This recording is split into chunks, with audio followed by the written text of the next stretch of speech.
All right, all right, all right. Hey, everybody out there in YouTube land and beyond. Hey, guess who? Kelly J. White of the TKN Network. And man, guess what? You don't have to guess, you know. Come on, the 11th hour has finally returned. Those little glowing question marks, I've been missing those. I don't know about you guys. Hey, Christopher Farman, good to see you. Julio Negron, hey, good to see everybody out there. And all those that, just kind of sit back and enjoy the show. We love you. But, hey, don't be afraid to pipe up. Say hello. Throw in a vote. We love to hear from you, too. But we have a crazy 11th hour match tonight. And this is episode 254 of the Green Room. We're only 4 past that magical 250, a long way to 300. But guess what? We got an anniversary coming up pretty soon. Almost 5 years of Green Room, straight 5 years. Think about that. What were you doing 5 years ago? Because I wasn't the same person. I wasn't doing the same thing. That's a good span of time. And TKN, well, the Green Room has been there consistently through that. It has become TKN. As of you guys have become TKN too. And we really, really do appreciate you. What's some stuff that goes along with that? Our last 5 Green Room episodes, the last 5 combined have hit 1 million views, a little over 1 million views. I mean, think about that. 1 million views. That's 2 million eyes, assuming. But that is just some stuff that's hard to wrap your mind around when you've watched this every Saturday and seen it grow from the rather small show it was just on Facebook to where we are today. It's just some amazing stuff. But let's talk about today a little bit. We have a WWE former champion coming on. Now, is this somebody I know? It very well could be. I'm going to tell you my predictions for these fellas here in just a minute. We have an NFL legend coming in. And we have a boxing Hall of Famer and former champion also coming in. Three guys, 3 different sports. When I say guys, I'm kind of assuming there's the possibility it's not. I don't have any better clues than that. The clues I got, and I'm going to give them to you. You know why? Do you know why I'm going to give you clues? Because money. Money, money, money. Obviously, going to make it rain if you can guess correctly. So I've got the clues here. I'm going to give them to you, but you have very little time, if you haven't already, to format the guesses on who these people are, and type those predictions in the comment section now for Jazelle. That's what you got to do. Yeah, buddy, you're right. Yeah, buddy. So for the WWE Champion, the clue is smile. You now know as much as I do. For the NFL legend, the clue is Parker. There you go. And last but not least, for the boxing Hall of Famer, Jackson. There you go. Like I said, you know as much as I do. I did come up with predictions myself, and I'm going to let you have them. I'm going to put them out there. Are they correct? As I say all the time, that is a glass coffin, remains to be seen. I just saw somebody float Kane's name through there. That's, PS, Power Station. Love to see that. Power Store, right? Yeah, love to see that. But here's who I got for the NFL legend from the former Pittsburgh Steeler. That's my team. If you didn't know, like it or leave it. Willie Parker. That's the NFL legend. That's who I got. For your boxing Hall of Famer and champion, I have Julius Johnson. He's from the U.S. Virgin Islands. And last but not least, our WWE champion, and I'm going with the word smile because this guy always had a great smile. I'm going with Rick Martel. But here's the thing. You guys are out there. If you haven't done your research and seen these clues in somebody's live, here's somebody throwing out Sammy Parker. Hey, we'll go with that. Power Store. If you haven't done your research, you got mere minutes to delve into this and get your name out there. Sal, Mick Foley's done been on here, brother. That's I'm going to give you that one. That's a no-go. Mick Foley's a big part of TKN. So scrap that one, brother. But I'm not the only one. I'm not the only one that has predictions. You know who else has predictions? My fellow Green Room players. And I'm going to bring them on and let them envelop you with their prognosticative energies. And the first one I'm going to bring on is the resident music aficionado and man of the open road, Mr. Phil Justin. Come on down, sir. Let's see what you've got to say on your predictions. I got to tell you, Mr. White, tonight is going to be so exciting. 3 mystery guests, all top names. You know it. You know we're going to kick it out tonight, and that's why our numbers are going up so fast. 78.6 thousand subscriptions in this short amount of time. Incredible, and for a good reason. Now, I've heard your predictions. Yeah. I'm going to lay mine on you, my brother. For the NFL legend, I'm going Devontae Parker. Okay. For the boxing Hall of Famer, who's also a former world champion, I'm going to go Sugar Ray Leonard. Okay. And last but certainly not least, the former WWE champion, I'm going with Booker T. You know, his brother, I know his brother. Harlem Heat, is TKN's own Stevie Ray. So there's my choices. Devontae Parker, Sugar Ray Leonard, Booker T. Let's see where the chips wind up. Love you, brother.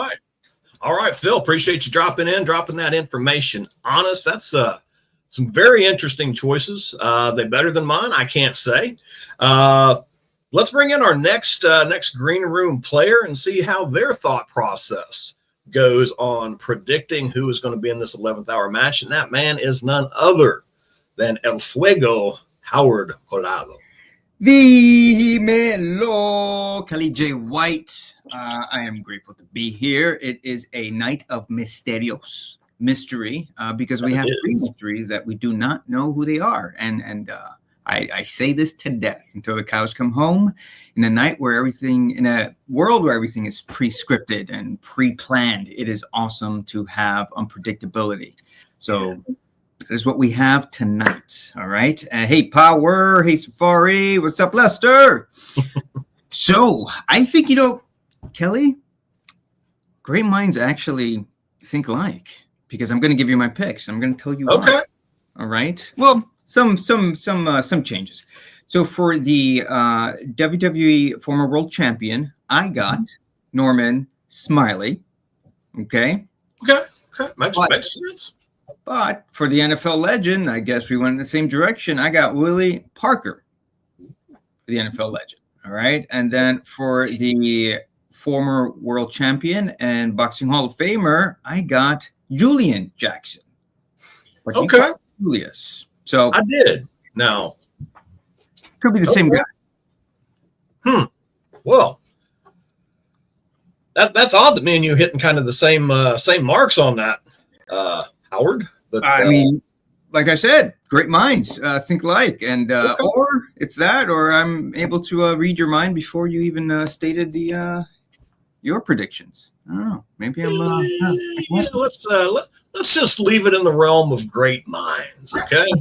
All right. But Howard, appreciate you popping in, dropping your picks on us. We got another guy waiting in the wings to do the same. So I'm going to bring him in as soon as you escort yourself backstage, exit stage left, as I think they used to say.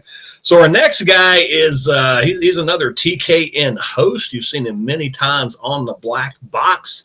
A man of many voices. Let's bring in our next prognosticator, Mr. Joe. Yes, welcome in. Hello, everyone. Welcome to the green room. Yes, welcome in, everyone. Welcome. Yes, hello. Glad to have you all. Glad to be here. And hey, you know what? You want me to give predictions? Well, luckily, I got predictions, Kelly. And for the first one, I'm going to go with the NFL legend. I think is going to be Parker Washington. I think that's who it's going to be. I've been looking for things, is it Parker? Is it not a Parker? But then we got the former world champion / Boxing Hall of Famer. That is, of course, to me, you know what, Phil? I got Sugar Ray Leonard as well. I think Sugar Ray Leonard is that pick. But then for the former WWE champion, I think it's going to be, since it said smile as the hint for that, I think it's going to be the one and only Shawn Michaels. That's who I think we're going to get. So, Shawn Michaels. we have quite an order to fill out, but I think it's going to be pretty good tonight, don't you? Well, I know it's going to be. And, really, though, any of the people that's been mentioned so far are going to make it one hell of a night. But, oh, yes. But we have one more green room player that I'm sure is itching to give their picks for tonight's lineup. And that is none other than the lovely Miss Jazelle. Thank you, Kelly. My pleasure. Now, I have not seen a lot of predictions being mentioned in the comments. We've got some from Sal here. That's been just about it. So I'm not going to show my hand right now. Oh. Okay. There's up to $500 on the line here if we get all three. So I'm gonna stay a little quiet on that for the moment. Really? What I do think is going to happen is that I think the former WWE champion is going to win first place tonight and gain the most votes from our engine and viewers and judges. I think that will be followed by the NFL legend. And then I think the Boxing Hall of Famer and former world champion will receive the least amount of votes. Now, this is an 11th hour match, and there could be a tie in 11th hour, and all three could advance potentially. But I'm going with the former WWE champion as the top vote getter for the night. Okay. Well, I mean, that's kind of a pick. Doesn't tell us who they are, but it tells us what you thought. Why do you think it's the WWE champion? Ooh, you and I have had a few conversations about this, especially in the comments, especially today. If anyone's seen our posts, go to them, check out those comments, because there are some cool conversations happening there as well. So I think that a lot of the wrestlers are uniquely situated. Yes, Phil, a tie is possible. To win, not only excel, succeed, and go far in this tournament, but to win this tournament because they are athletes and storytellers. They have a blend of both of these worlds, so they know the stamina they need to put on a live show. They know how to tell a story and how to entertain and how to be personal and how to get the crowd on their side and the audience on their side. So they have a lot of strengths that play well in a platform such as this. Well, I certainly can't disagree with you at all on that. That's an amazing summation of that particular area of talent.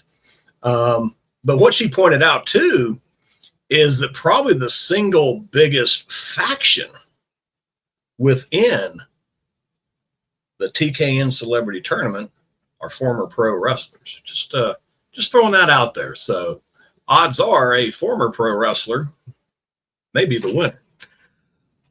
So as she said tonight as well, a tie is possible in the 11th hour.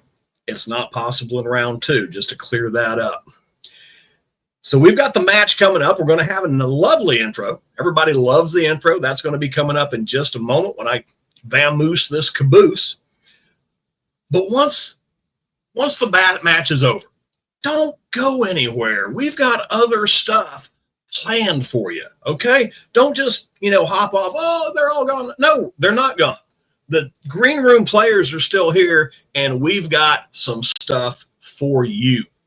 So when the match is over, when the dust settles, when the judges have voted, and you out there have voiced your vote, and the luminaries have departed, hang in there. The other thing to stay for is the outro. That's where you're going to get a sneak peek at what's coming next Saturday on episode 255. So with that, I am going to, as I said, vamoose this caboose and let the introductions to tonight's festivities begin in earnest. We'll see you.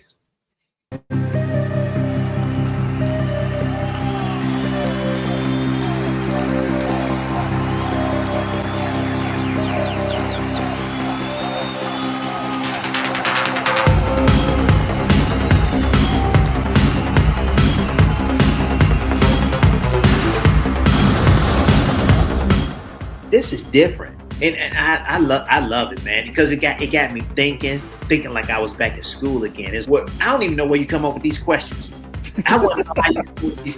You're so innovative. I'm like, look, I mean, your mind is, like you say, you're a history teacher, and your mind is going all over the place. So, and it's also wonderful to hear people talk sanely to each other. You have something amazing going with the show because you're there and you're educating us. Sure. Your platform gives us the opportunity to really let our guard down. And I've never told anybody in public about that experience with my dad. And on your platform, I don't know why I did that, because it's so comfortable and we're talking about things that matter. I love the little anecdote of comedy with your would you pay for it? Would you not? That I love that. I love how you added that in to kind of break up the tension a little bit, because it gets serious. We want to know people's stories, I concur. And that's what TKN does, So I love it. First name Michaela, last name Skinner. Welcome, my friend, to round 2 of the tournament. Thank you. I'm so excited to be here. Yeah, this was seriously such a blast. I was so excited to come on here. Yeah, it's been incredible. I've had so much fun being here, so I appreciate it. Uplifting human being. Last name Ferrigno, first name Lou. Lou, welcome, my friend. Thank you. That's the best introduction I've ever heard in my life. You know something? You need to quit the show and be my moderator and travel with me. Together for a majestic, out of this world, one of a kind human being. First name Vivica, last name Fox. Welcome, my friend. Whoa, that was an awesome introduction. Let me tell you that. I don't think I've ever had anyone read my resume with such flow. Bobby is a poet, but he doesn't know it, but his feet show it. You're unbelievable. Last name Wilkins, first name Lenny. Lenny, welcome, my friend, to the celebrity tournament. Well, thank you for having me, and I'm excited about it. I'm looking forward to this. It should be fun. Last name Murphy, first name Calvin. Calvin, welcome to the tournament, my friend. Damn. You said it just like I wrote it. But these rhymes are going to wind down as I've reached the home stretch, the one and only stretch. I appreciate a lot of these rappers out there. You gave me good eargasm tonight, man. I love your voice. I love the things that you talk about. Well, you're the best I've seen. You're the Michael Jordan or LeBron James, whoever you want to make the GOAT. This is why your audiences love you. This is why you continue to great guests, and great guests beget great guests. And to listen to you speak, man, kind of remind me of one of my friends was Tip O'Neill, the Speaker of the House, and what a smooth voice he had. Your voice and the way you project everything and share with your heart. You got an incredible gift as well. I just want to do this again and again. I feel like I've made friends. And again, I've taken the competition part of it out because I've just enjoyed talking to you guys tonight. Oh man, most definitely. This is, this I think my top. I think when you do the intro you gave me, I gotta give it to you. I like. You deserve it.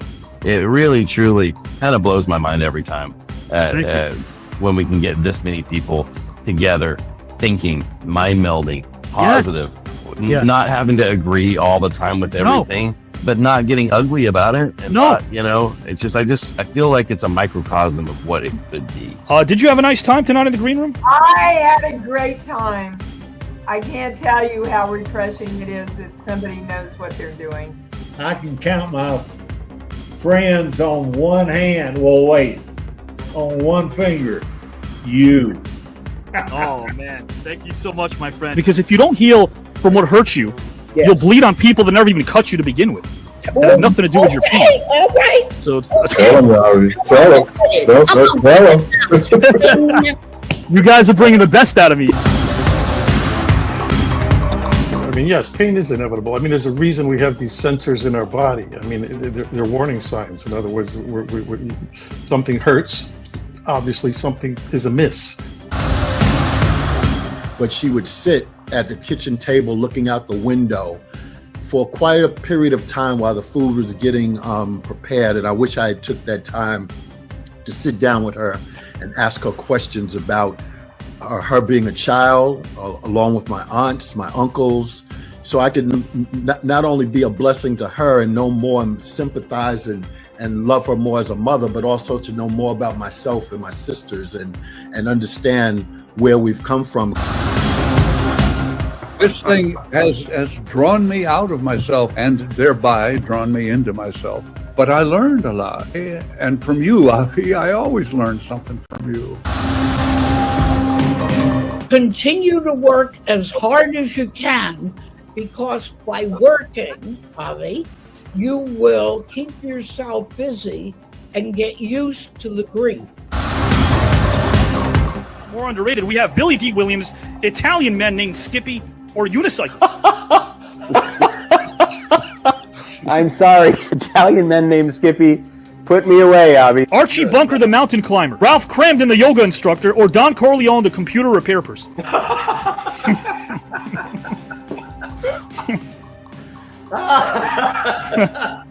It's clearly an issue with the hard drive. I'm going to go Don Corleone. Here, the reason I'm going for Christmas is because it does create those amazing memories that and Sarge, I know you've been there too, because I've seen you at so many different great events for Muscular Dystrophy Association. You compete with yourself. The Joe Reed, especially working with him, taking pictures in the magazine, helping me to shape my body and educate my mind.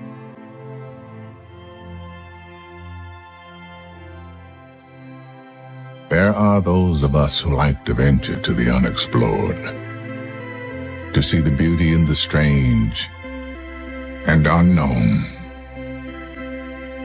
Those of us who go out there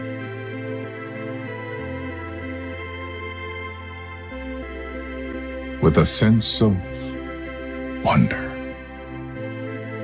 God, it matters not how straight the gate, how punishment charged the scroll. I am the master of my fate. I am the captain of my soul.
There is nothing that was on TV tonight that even remotely rivals what we did on this broadcast. Hi, I'm Rick Barry, a member of the Basketball Hall of Fame and one of the NBA's top 50 players.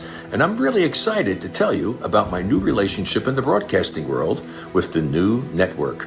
It's TKN, and a young man named Avi Klein has poured his blood, sweat, and tears into creating this new network and assembling an amazing group of of individuals. Legends from every walk of life who are just bringing their knowledge and their experience and their wisdom, and this is amazing. I feel like this is a cosmic convergence of what is most important to him, and he's such a stand-up guy. Avi, congratulations.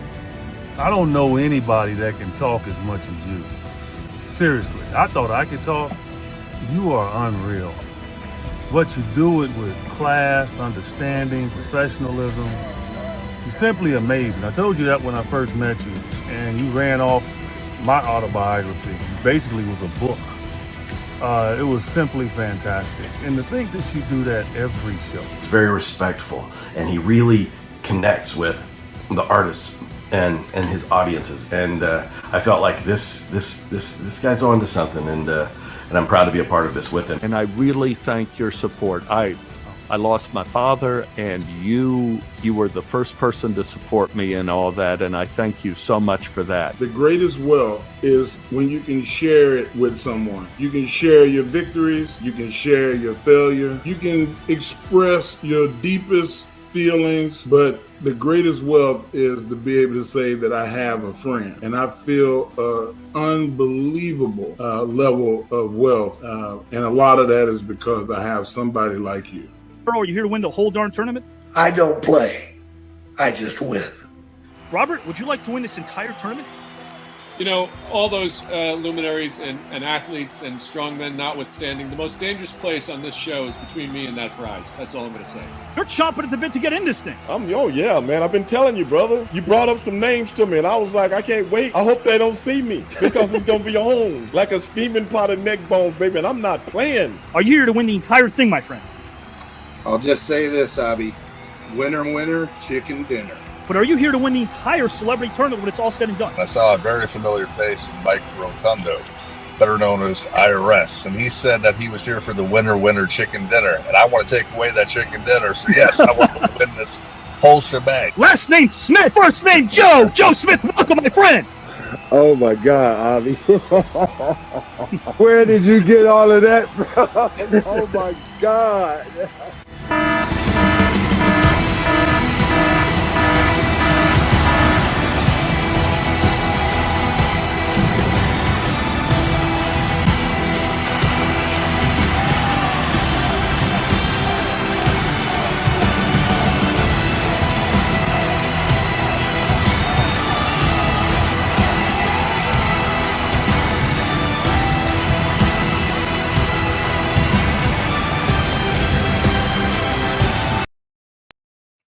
Guys and gals and pals, welcome to Saturday night, and I cannot wait to tell you guys who we have here in the celebrity tournament right now. As you guys know already, 150 Hall of Famers from the world of sports, music, and wrestling, not to mention Oscar, Grammy, Tony, Emmy, Golden Globe, WGA Award winners and nominees, all competing for the pride and the prize. But the real prize, this is a place where strangers leave as friends. Yes, that may sound sappy. I don't care. I'd rather be sappy than cynical. You know, we had a studio last year that didn't believe in this project. They said it was too positive. Ha! Right now, guys and gals and pals, I'm happy to let you know one of the biggest streaming services on God's green earth appreciates what we do over here. They appreciate that this isn't just content and you're not just a metric. You guys are the engine that makes this thing go. And I cannot wait, guys and gals and pals, to once again have a great conversation, living room style. Because remember, I don't care what happens in the next minute. I don't care what happens 3 minutes from now. I don't care what I have to do tomorrow. I care about what I'm doing now. And for every person backstage, every person doing this show, let's stay in the present, because there's no better gift than that. No better gift. If you don't appreciate what you're doing right now, why are you doing it? That's how I put it. Guys and gals and pals, once again, I cannot wait to bring in them all one at a time, and then I will unveil all of those topics while we give you edutainment personified. Guys and gals and pals, strap yourselves in for quite the show. Let's bring in our first participant right about now, guys and gals and pals. And by the way, guys, thank you for keeping us 4.2 million strong. The bard, Mr. Shakespeare, said, "This above all, to thine own self be true." Giving, what a concept that is. Can you imagine being surrounded by people that give and radiate truth, love, authenticity?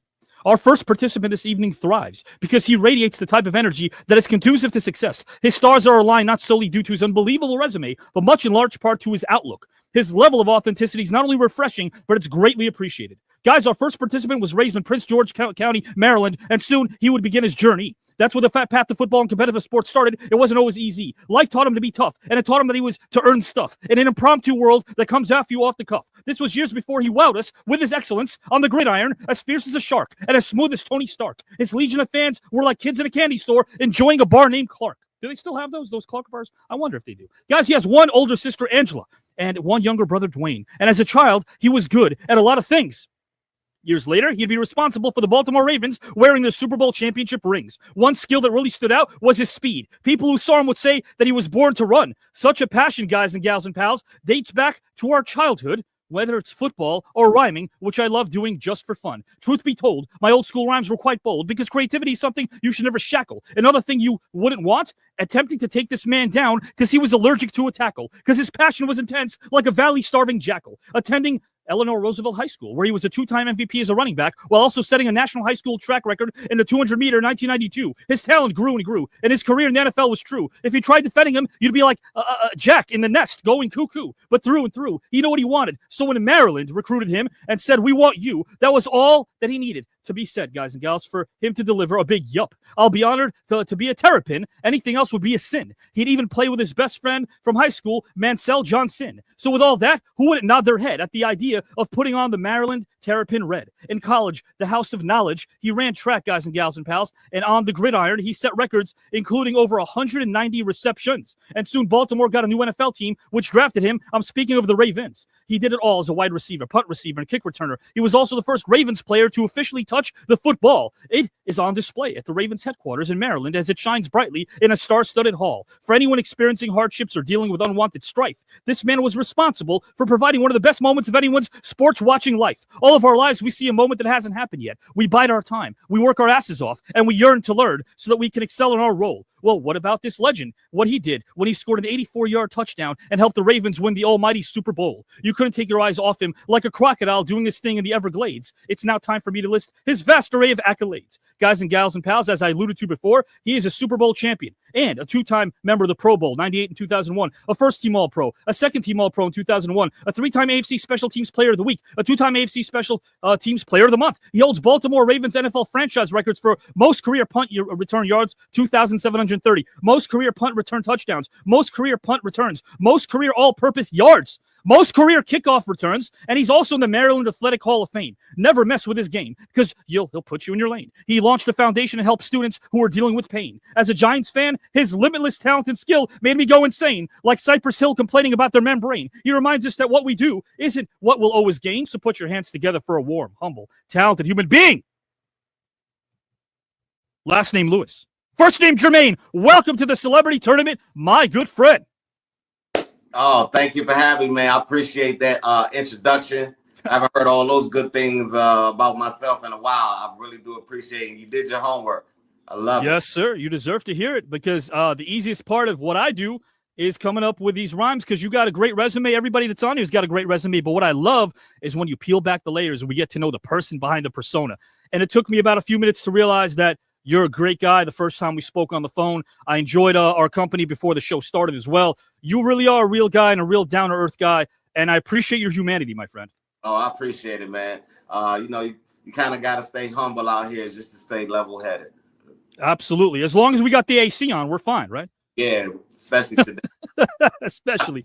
My friend, I got to tell you, man, again, 150 Hall of Famers. There's never been anything like this before ever assembled virtually. We're doing a lot through this device right now. Thankfully, we got picked up. But you know what? Again, 150 Hall of Famers from the world of sports, music, and wrestling, not to mention Olympians, Oscar, Grammy, Tony, Emmy, Golden Globe, AMA award winners, and nominees all in this thing together trying to win this. One is going to win this whole tournament. Are you here to win it all? 15 grand, 5-day trip to Greece. Would you like to win it all, my friend? Yes, sir. I gotta win it all. I told wifey about the Greece trip, and she's on me. I got pressure. Oh no, hey, yeah. But you know what? You deal well with pressure. You deal well with pressure, man. Yeah, I eat pressure for breakfast. I love that. I will say also, thank you for launching that foundation. Thank you for being there for the kids. You always have, man. You really know how to keep your priorities straight, and I really appreciate what you do for mankind. My friend, I will put you backstage, bring in our next two participants, and we'll be off to the races. Thank you. Thank you, Jermaine Lewis. Mr. Jermaine Lewis, guys, we're going to find out the great human being that he is. That's the thing here, guys and gals, the person behind the persona. And we don't do anything salacious. That doesn't speak to me. I never will care about that stuff. I don't care. I will say this, guys and gals and pals. In the 23 years I've been writing professionally for 2 studios, I've never experienced such humanity from all of you in the comment section. Take your roses, guys. You guys are a positive bunch in the comment section. And remember, when you're voting, what I love about you guys is you realize that unlike out there, the votes are so pure. You're telling the participant that they resonated with you. That's what a vote is. Whatever they said, whatever they presented, resonated with you. And that's a good thing. So appreciate the feedback, guys and gals and pals. Right now, guys, I want to bring on our next participant. Let's see. How do I get the message out regarding this next great talent? Telegram, tell your fam when they tune in, bam. Tell you guys and gals. I want you to tell you guys, like you used to tell Uncle Sam, that this human being is recognized from here to Birmingham. All one has to do is look outside, as her presence can cause a traffic jam. Years after she delivered her first body slam, she was born to her amazing parents, Ron and Robin, who had a positive impact on her life. There is no doubt. Her children's middle names are both passed on from her mom and dad, because family's what it's all about. Sure, family can make you want to pull your hair, howl, and shout like a mid-90s Gwen Stefani during her thing on stage during her days with no doubt. But at the end of the day, family keeps you humbled and centered. So while you might pout, they'll remind you that we're way more human without the need for clout. Our guest grew up in Jacksonville years before she gave her fans quite the thrill with her on-screen presence that made her fans' head turn like an out-of-control windmill. She was a regular at Bay Meadows Gymnastics, which her uncle owned, so it made sense, guys and gals and pals, when years later, she delivered many a kicks because she entered the world of competitive gymnastics at the age of 6. She dreamed about being an Olympian, but regardless, her spirit and way of being always reflected gold. That's because her down-to-earth nature is something to behold. And as her story is told, let's remember that she leads with passion, respect, and gusto. It's easy to see, even if you're wearing a blindfold. Her legacy will never get old, as her book of life is relatable from household to household. She attended Nice High School in St. Johns County and graduated from Inglewood. The likelihood of another WWE great going to the same school at the same time, I'd say the chances were pretty good. While attending college, home of the knowledge, she had dreams of becoming a news anchor a few years before we stood in awe. But when she captivated the masses with her skill set, determination, and even that piercing glare, she kept busy in school as she modeled for Hawaiian Tropic and Venus Swimwear. A Renaissance woman for sure, her career would soon take off. Like a 95-mile-per-hour car named Kit, driven by a night rider named Hasselhoff. Her catalog with Venus Swimwear, guys and gals, led to the WWE expressing interest when she was only 19. I salute her, as at that age, most of us load up on caffeine, thinking we're too cool for school, like a mid-50s James Dean. While she was buckling up for the ride of her life, delivering wonderful scene after wonderful scene, her fans chanted her name from Bowling Green to St. Augustine. But despite the name, the fame, and the acclaim, she remains down to earth as her heart stayed the same. Her in-ring skills were incredible, and as her popularity grew and grew, she won titles in the WWE. That's plural, not singular. I'm speaking of 2. So to our audience, rise to your feet and get a quick snack and feed your belly. I'm about to introduce the hardest, formerly known as Kelly Kelly. Her positivity will hit you like a tank. You can take that to the bank as I welcome a kind, intelligent, humble, and multifaceted human being. First name Barbie, last name blank. Welcome, my friend, to the celebrity tournament. Hi. What an intro. That was very entertaining. You deserve that. Yeah. You've touched a lot of people. I mean, I meant what I said at age 19. I was thinking about the things that 19-year-olds think about. What club am I going to hit? How can I recover from Saturday night? And there you are on the road with the biggest sports entertainment brand in this universe, Barbie. Yeah. Incredible. Yeah, it's wild when you think about it.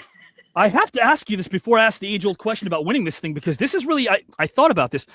Are you the type of person that if you believe in something or you're passionate about something, do you throw yourself in right away? Yeah, I mean, I feel like that's what happened with WWE. Right. I feel like there was so many naysayers when I came in because I was a model. I wasn't a wrestler. Sure.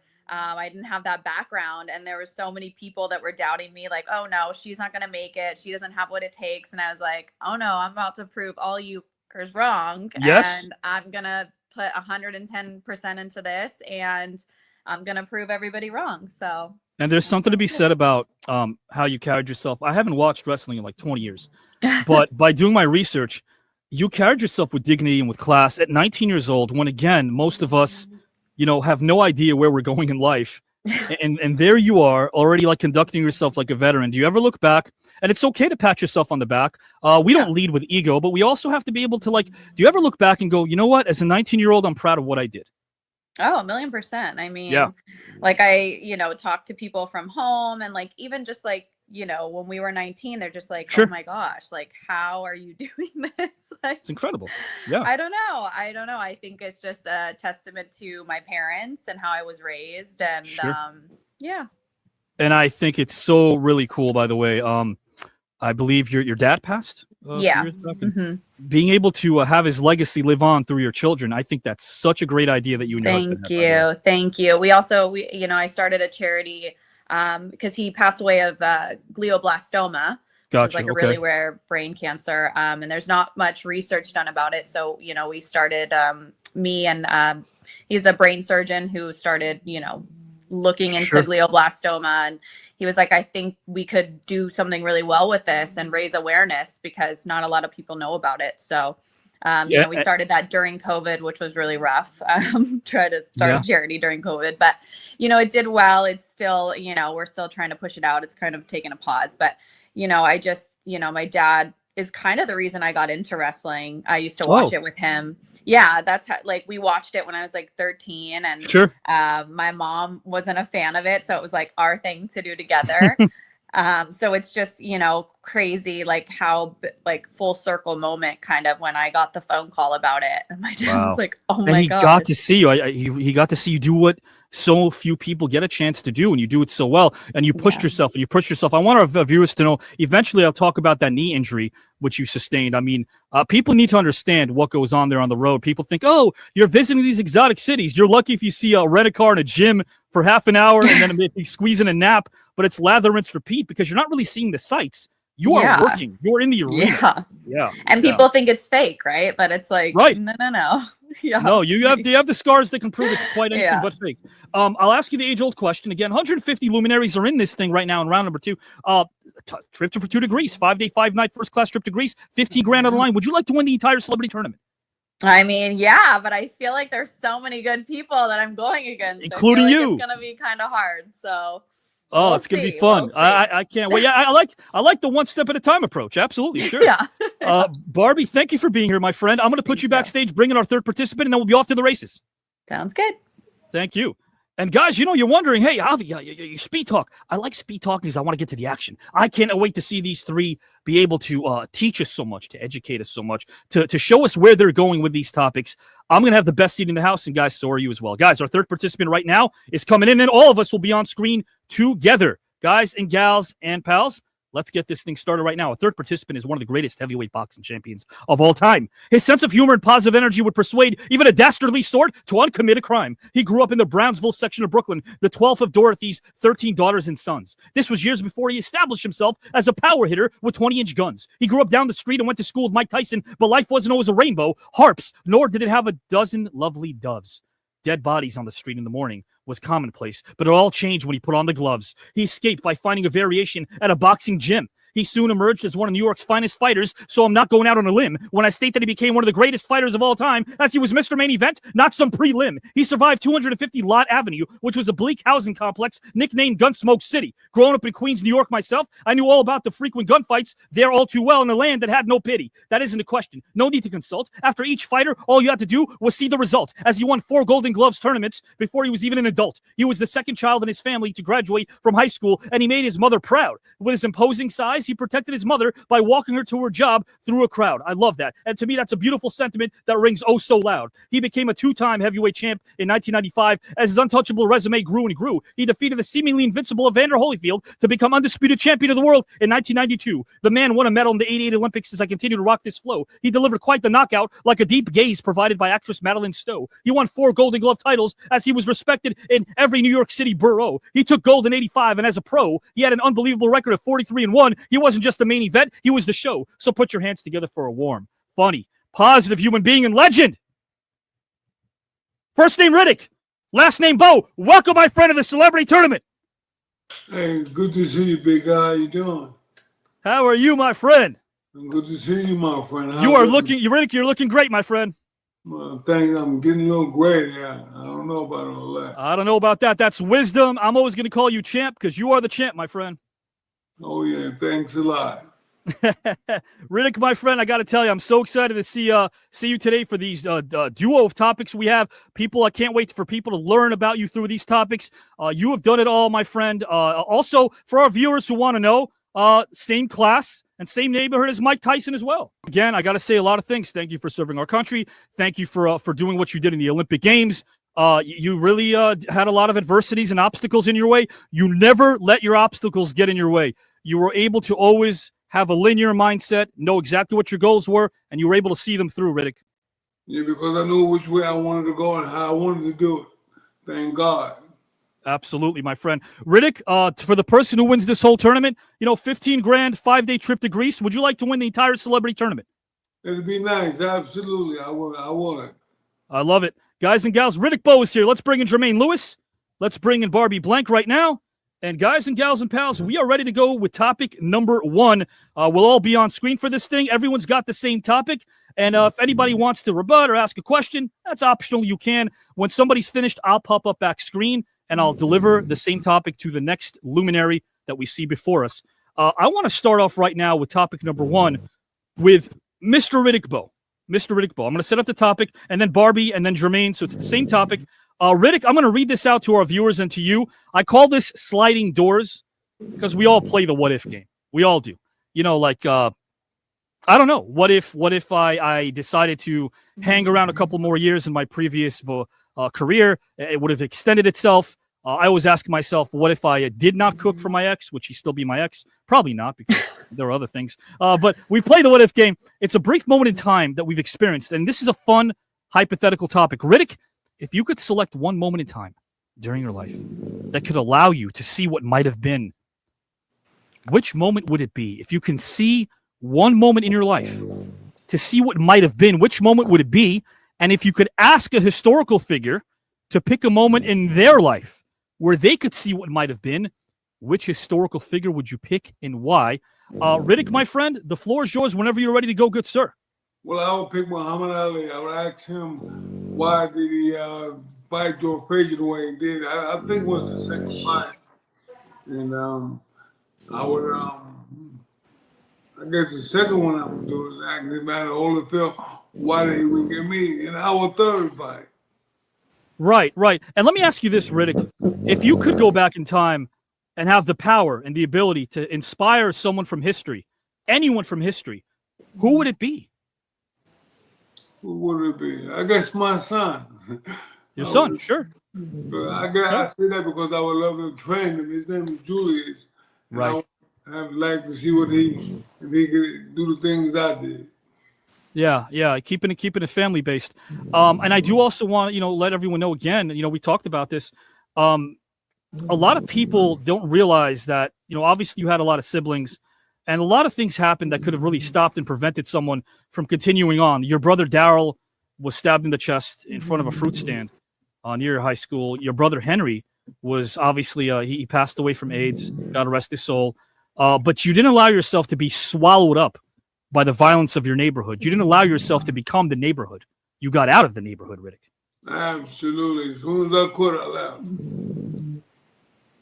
You did, Riddick. I'm going to go a little deeper with you here, my friend, with this topic. I just got to ask you again.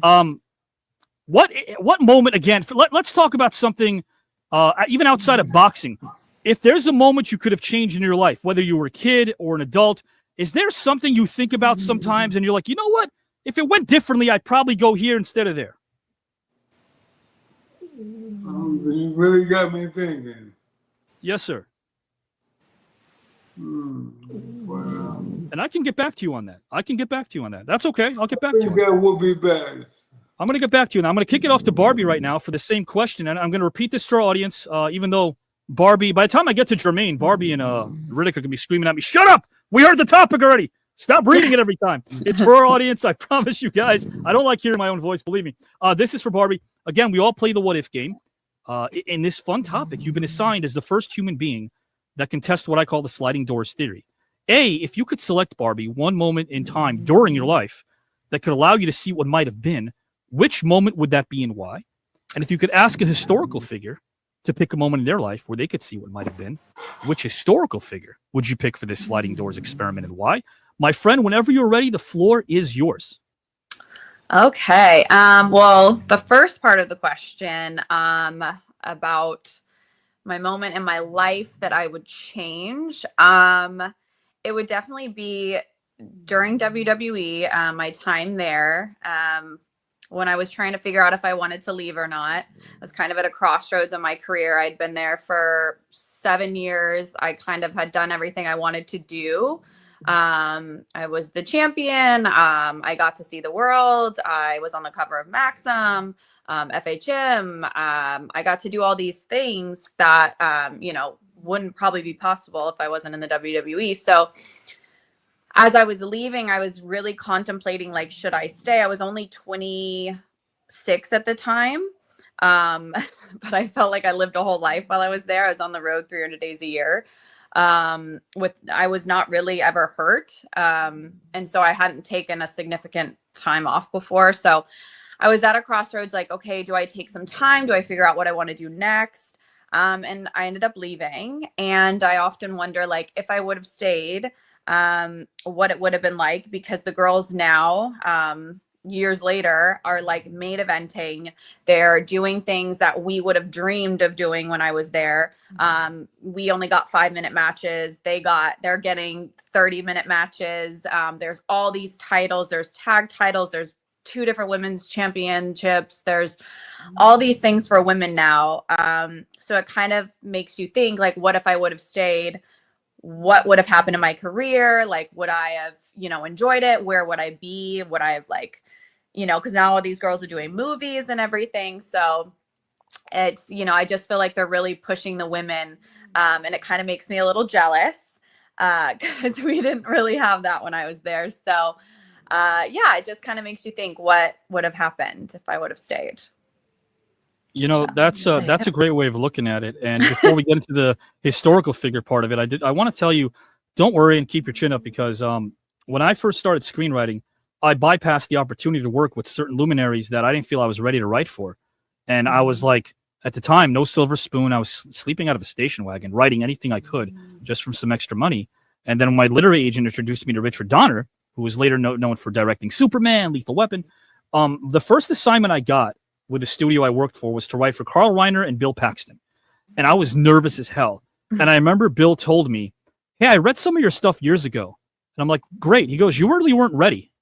Now you are. And I'm like, wow, that's so, number one, very thoughtful of him to remember that. Number two, it's like, you never know if something could have occurred that might not have been as positive when you were reflecting back. Because like I think we're wired to think that if we stayed in a situation that benefited us back in the day, that we excelled in, we continue excelling in it, but then we never know where it might have led us. I think that there's so many moments in your life right now that you should be proud of. Like, and I also want to say this to you, Barbie. Like, we talked about this before the red light went on. You're tough. You are tough. I want to paint a picture for our audience real quick. This is something I think our audience should know about. Let's take this story, for instance. There's so many of these. One day you hit your knee.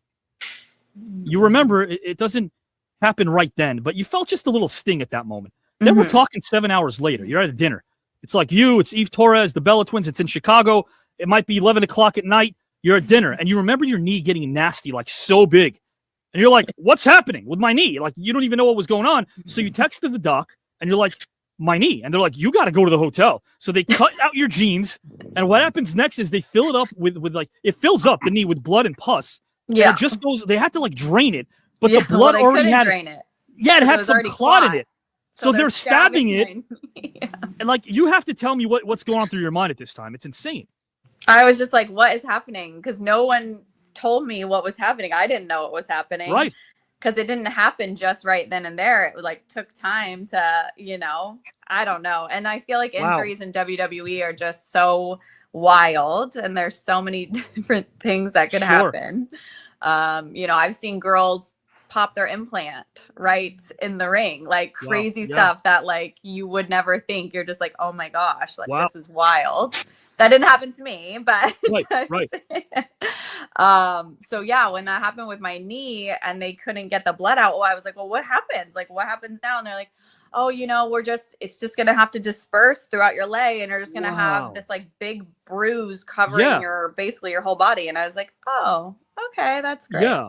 And then you're like back in the ring probably in no time. I mean, it's I was off for me, and I wasn't really off because I was still doing the show. They had me still doing stuff like backstage segments and stuff. So wow, I can't even imagine like having a backstage role, recovering from something like that is enough, and then you're still back in the ring in no time. Again, just shows how tough you are, how determined you are, and for those watching who think they can't, you already probably won't if you think you can't, because Barbie did it when she was 19 years old. Just think about that for a second. She was not an on-screen persona. She was wrestling. She was learning the craft. She excelled in the craft. So if you're thinking that you're young or that you're inexperienced, you might have already lost. Jump right into that water the way Barbie did. You never know what might happen. And speaking of jumping into the water, Barbie, now we got the historical figure part of it. My friend, the floor is yours. Oh, okay. I was trying to think about this.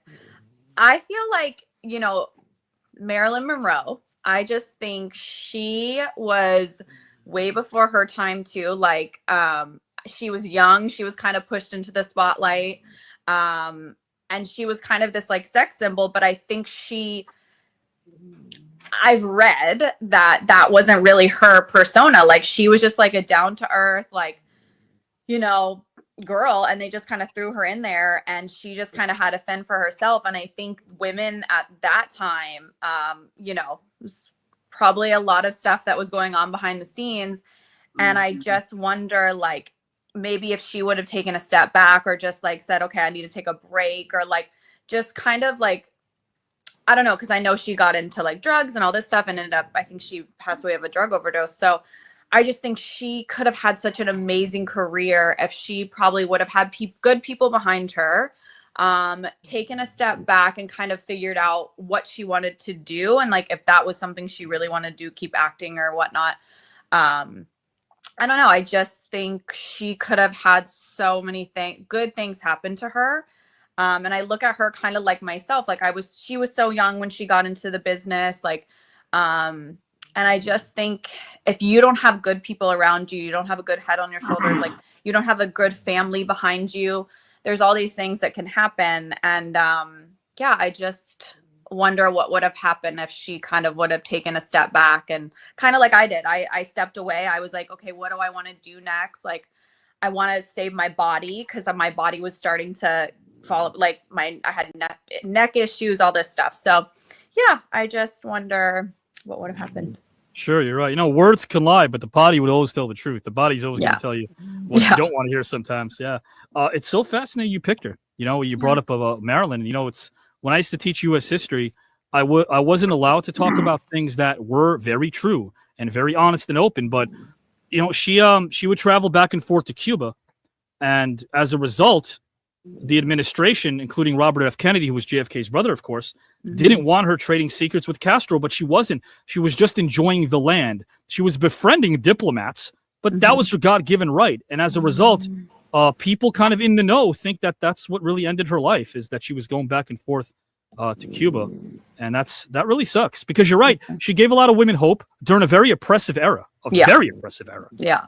Right? Like the powers that be wanted women essentially to be in the kitchen and buying appliances and keeping themselves busy without being able to offer the world what they had inside of them the whole time. So yeah, definitely spoke up for a lot of people. There's no doubt about that.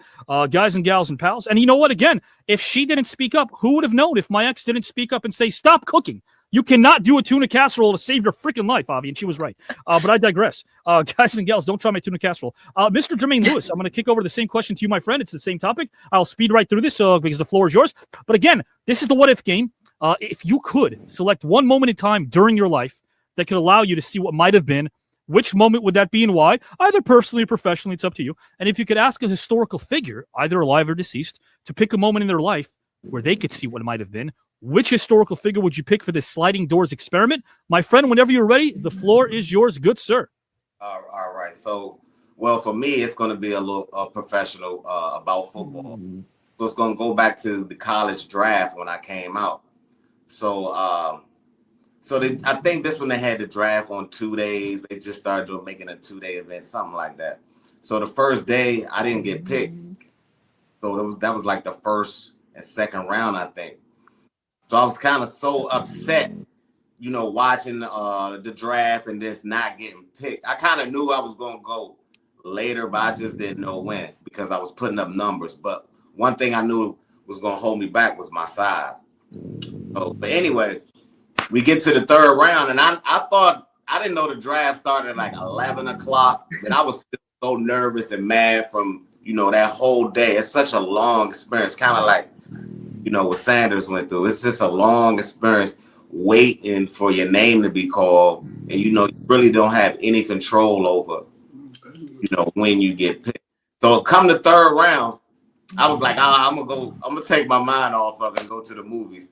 So I remember going to see Martin Lawrence, A Thin Line Between Love and Hate. And my family, they kind of threw a picnic, but nobody wants to go be around and you didn't get drafted yet. So after the movie, I called home. My mother was like, "Where you been? The Pittsburgh Steelers been trying to call you." Third round, they wanted to draft me, but I wasn't on the phone. They couldn't, and they wanted to get verbal confirmation. So anyway, back forward, the Ravens end up taking me in the 5th round. So I've always wondered, I love my career at the Ravens, but I wonder what would have been like going to the Steelers. That's our enemy, though, and just how my career would have been different, because I felt like when I got in the NFL, I kind of grew. My game got better because I studied more. I had to study because I fumbled like 2 games in a row. And the coach was like, "Man, if you fumble one more time, all your dreams going to be out the window." So that's when I had to learn. I ended up getting a dog, a Rottweiler named Snoop. And I sat down, took care of my dog. I got to walk him, feed him. And he's like, "Put it in the film and start watching. Watch the game and learn." I remember doing that. So if I was at the Steelers, I don't know if I would have had the adversity or how I would have went if I would have been able to make that leap. I made a big jump after my first year, and it was just strictly because I really don't like to do bad. I kind of everything's like a puzzle, so I kind of try to beat the puzzle, and that's what I was doing. And I felt like maybe I wouldn't have got better, or maybe I would have just have been super average. I just don't know. It's just one thing about that sliding door that I would address. You've done a lot, and one thing I want to bring up is your boys. You got to watch your 3 boys play football on a regular basis. Your oldest, Ali, I think, played for St. Francis Junior Varsity, right? Yes. He played for varsity too. He played both. That's amazing. And isn't that? Let me ask you this, Jermaine. Out of all the accolades that you have, and all 3 of you certainly have a bevy of them. Out of all the accolades that you've earned in life, isn't it the most rewarding to see what the next of kin, what your sons are doing? Even is that more rewarding than any personal accolade? I don't know about it's rewarding because there's so much stress. You're trying to make. Oh, I see. Okay. So it's like you put in all that work and then they not doing it. Then they feel. Oh, you mean it's kind of out of your hands at that point? It's out of your hands. Yeah.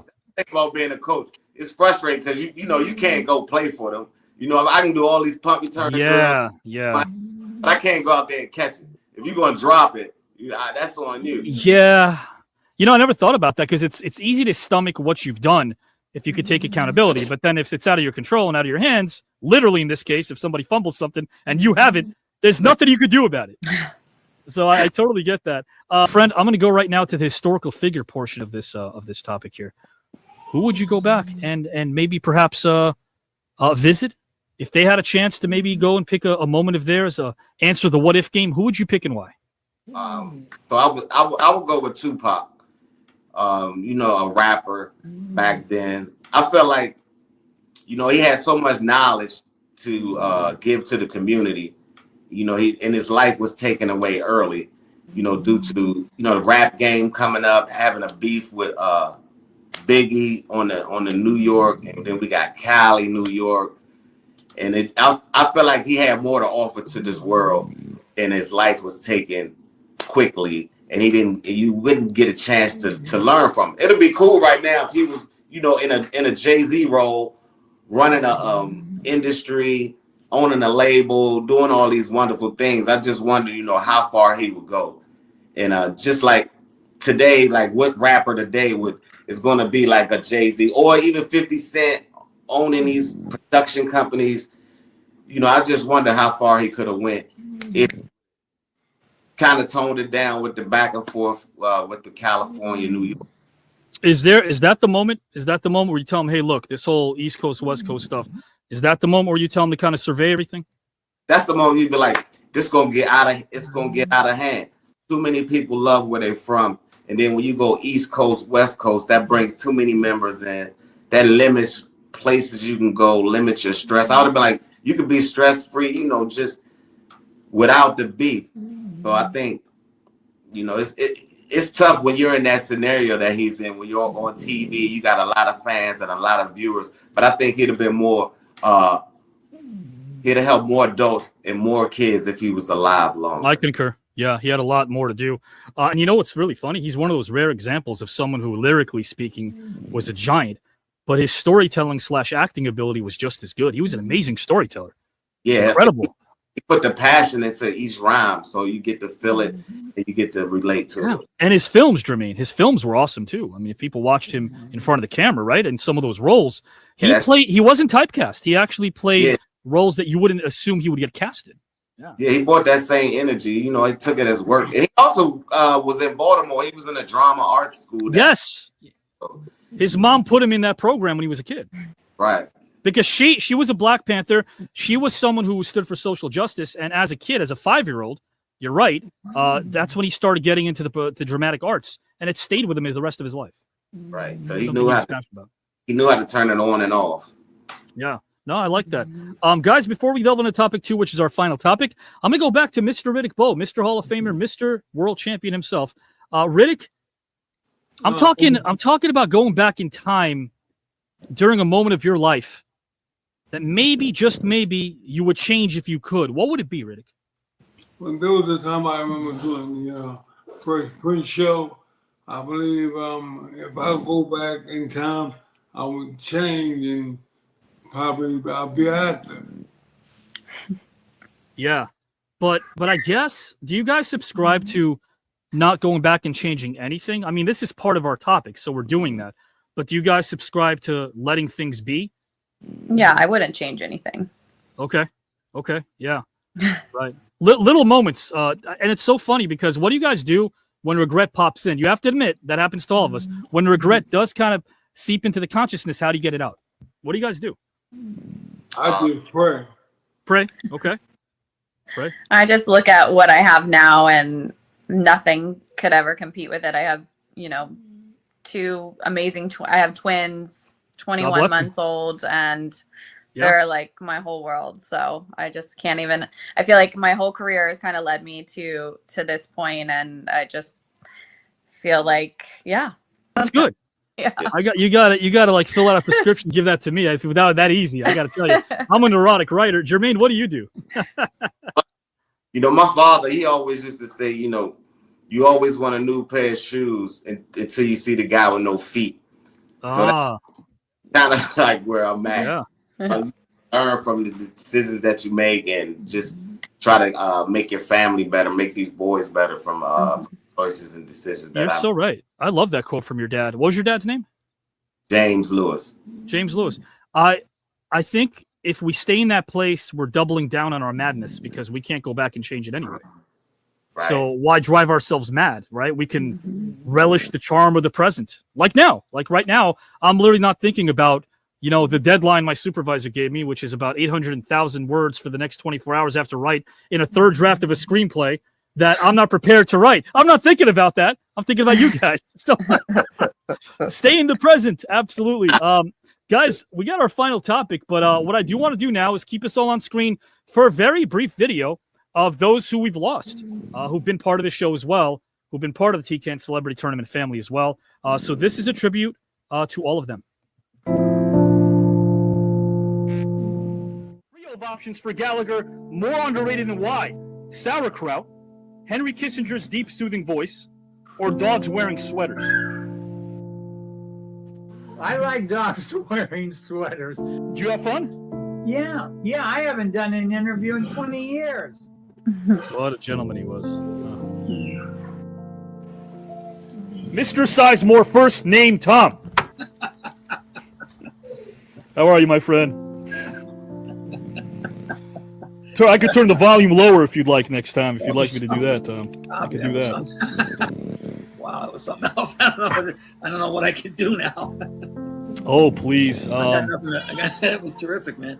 Thank you, my friend. I appreciate that. And what, as charming as a guy that you are, man, and as honest as a guy as you are, and as down to earth as a guy as you are, you played a character that isn't so down to earth named Scrooge in college. You played Scrooge, and of course, I feel like a thespian should rely on their instinct. Do you feel like you rely on your instinct a lot as a storyteller as well? I mean, playing Scrooge at that young an age was, when I think about it now, I only way I could have done it is I was relying on my instincts. You know, I could have done it the other way.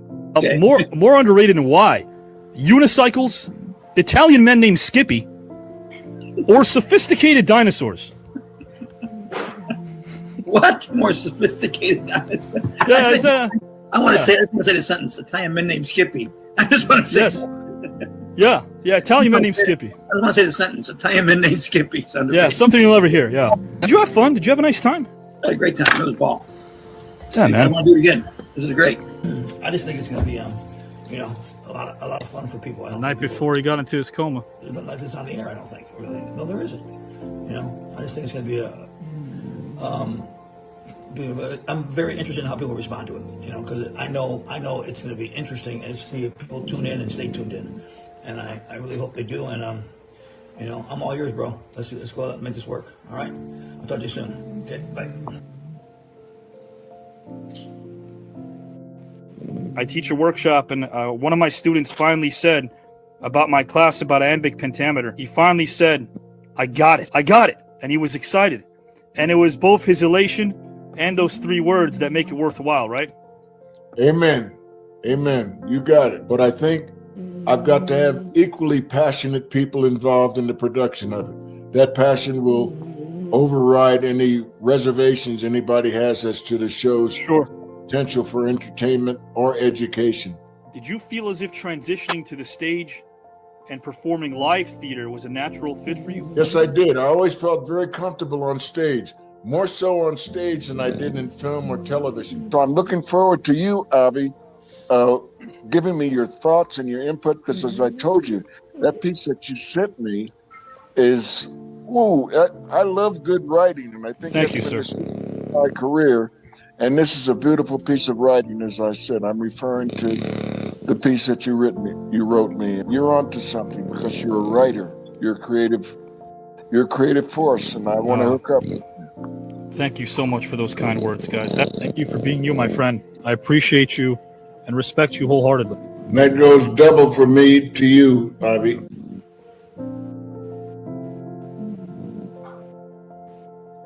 That's my papa.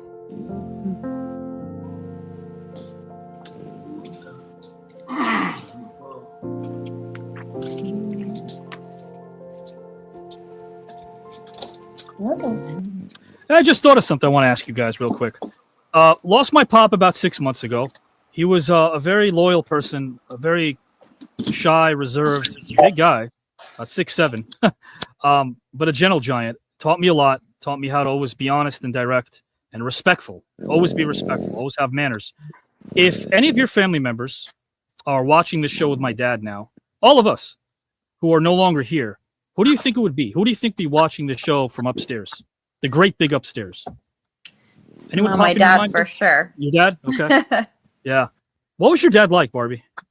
Oh, he was just the sweetest, just obsessed with his daughters. Would do anything for them. And he loved golf. He loved to surf. He was quiet. Right. But around us, obviously not. But he was just so chill. And they say that you marry your dad or your mom or whatever as a woman. And I feel like my husband is a lot like my dad in a way. Like their personalities are very similar. They're just easygoing, love their kids. My husband loves to surf, and I just feel like they would have been best friends. So but it's certainly not something on our checklists when we're pursuing on the dating scene initially. But somehow it just ends up happening, I think. Yeah. Well, God bless Ron. Ron was his name, I believe, right? Ron, yeah. Jermaine, anyone that you lost that you think might be enjoying this right now? I would say, my grandmother, Adele, she's my mother's mom. So she was real kind of hard on us as kids, but now I can see, her passion about doing the right thing and teaching the kids now that I'm a parent. So I just know that she might be laughing like, look at all how hard work is, but I know she'd be proud of us. No, I think she's proud of you, man.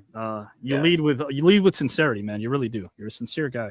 Mr. Riddick Bowe, I can't say the same thing about you, and I will. You're a sincere guy. And who do you think Riddick is watching us right now? Well, I would have to say my mother, Dorothy Bowe. Okay. She was my heart, and she taught me to listen and to do certain things, and I tried to honor her by doing so. Yeah. She was. She did everything. She was such a hard worker, and you would walk her to work every day, right? You would actually walk her every night. Every night, yeah. That's incredible. That says a lot about you. I don't know why. Those are the things that matter to me more than anything. Like when I hear stuff like that, like you putting other people that meant a lot to you first ahead of your own self. That's such a beautiful quality, man. I think that's the quality of a champion, actually. How about that? Yeah. Yeah, absolutely. Yeah, there's no doubt. Guys, our final topic. I told you we'll be out of here soon. And guess what? Before we delve into our final topic, this is a quick game called I'd Pay.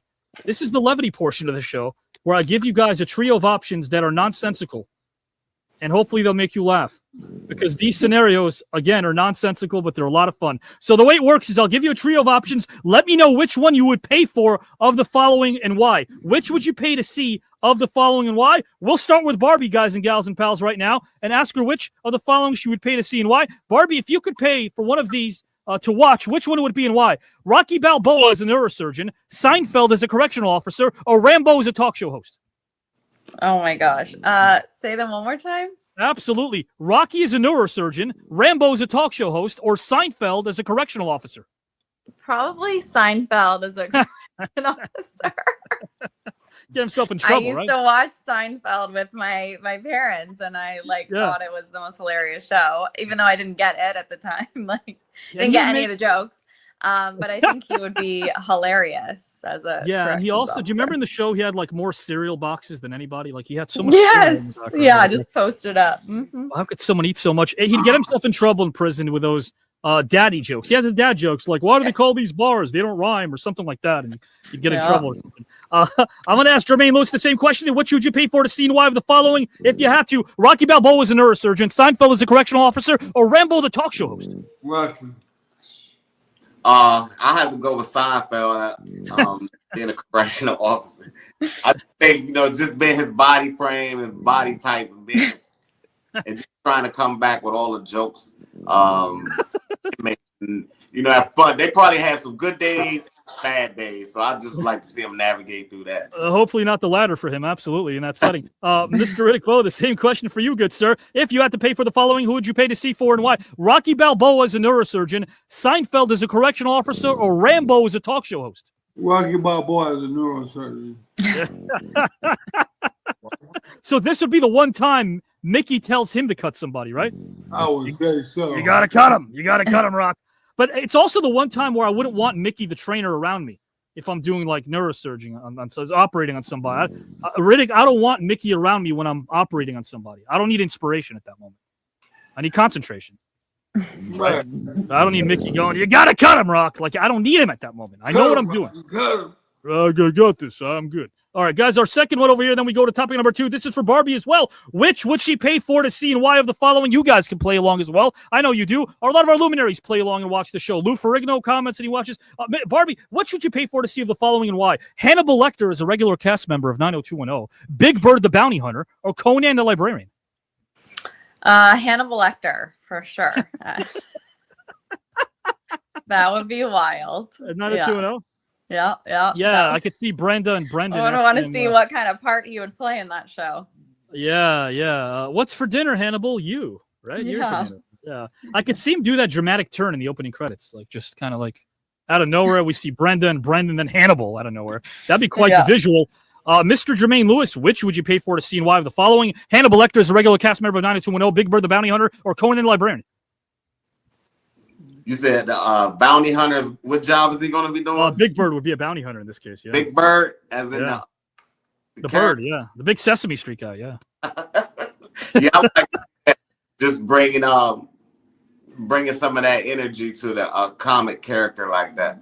Yeah. And you know what else, Jermaine? He ran the streets of Sesame. Did he? Yeah. Big Bird ran those streets. Mr. Riddick Bowe, which would you pay for to see of the following and why? If you had to pay to see one of these, which would it be? Would it be Hannibal Lecter as a cast member of 90210, Big Bird as a bounty hunter, or Conan the Librarian? Big Bird. Big Bird as a bounty hunter. Would he do a good job, Riddick? Would he do a good job, you think? I think he was a pretty good job. Absolutely. Yeah, he's tall. He's intimidating, I guess. Kind of. Yeah. Got a big frame. And maybe if you train him, he could do a good job. Absolutely. So I figured that's what I figured he'd be the one to look out for. We can call it the Big and Bow connection. How about that? I like that, the Big and Bow connection. We got our last one here, and then we're out of here for this game, and then we got our last topic. I'm going to start with Barbie for this one as well. Barbie, if you had to pay for the following, which would it be and why? Darth Vader as a wedding planner, Godzilla the massage therapist, or Freddy Krueger the personal trainer? Freddy Krueger, the personal trainer. Personal trainer? Yeah, he'd wake you up, right, all the time. So. Yeah. You would be able to sleep.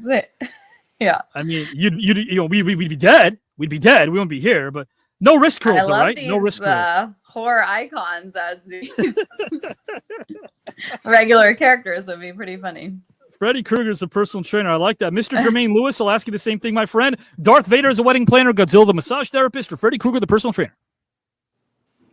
Well, I like to see Godzilla as a massage therapist. See how that worked. How would he make that work for money? But he probably would hit everything, right? He'd hit all the spots. Yeah, you have to meet him at certain open football field location somewhere with a lot of room. I see that for sure. Godzilla's a massage therapist. Okay, let's see which way Riddick Bowe goes. Which would you pay for to see and why, Mr. Riddick Bowe? Darth Vader is a wedding planner, Godzilla is a massage therapist, or Freddy Krueger is a personal trainer? I'd go with Godzilla. Godzilla as well, yeah. Yeah. Yeah. I would think he would have a hard time moving around the room being so big. Yeah.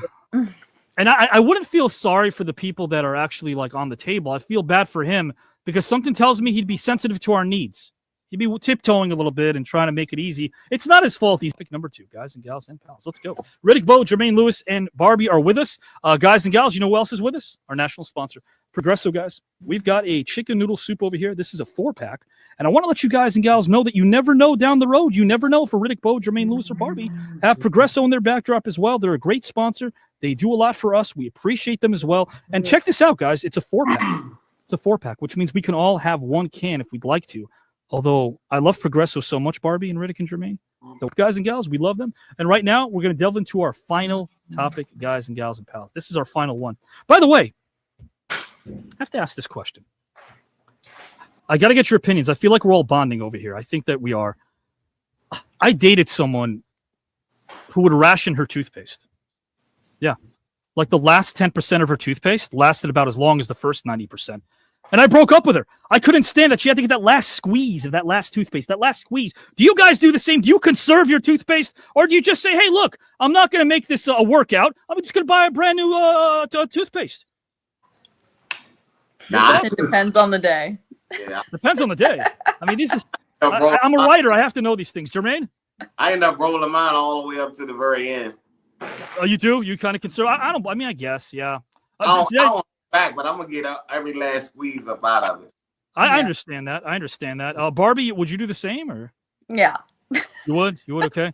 Riddick, I just would hate you? going to the store and having to buy it, so I'll just wait till it's Yes, so near the very end. Squeeze it out. You're gonna squeeze it out too. So what you're saying is I shouldn't have broken up with her. I should have been more patient. It's a question. Yeah. More patient I should have been. Okay, yeah, I got that. All right, guys. Well, you know what? Here's the thing, guys. Our final topic is upon us. Topic number 2. Barbie's going to go first for this one. It's our last one. I call this one Soundtrack of Their Lives. Soundtrack of Their Lives. Barbie, if you could pick one song that best describes a family member of yours, alive or deceased, which song would it be and why? And which family member does this song remind you of and why? Whenever you're ready, my friend, the floor is yours. I know I talk about my dad a lot, but I feel like music was a big thing for him. And he loved Tom Petty. We saw Tom Petty live a few times, And just the way my dad lit up, like seeing that band, I don't know what it was. I know the drummer went to school with my dad went to University of Florida. And I think the drummer did too. So I think he said he knew him, or they, had mutual friends or something. So I don't know if that's where it all started, but he has just loved Tom Petty. And I know when he was passing, we were playing Tom Petty, me and my sister, while we were laying next to him. And it's the song Don't Back Down. And it's just so, I mean, he was just such a fighter through it all. And he never wanted to see us to see him in pain. So he was just even as he was passing, was just like,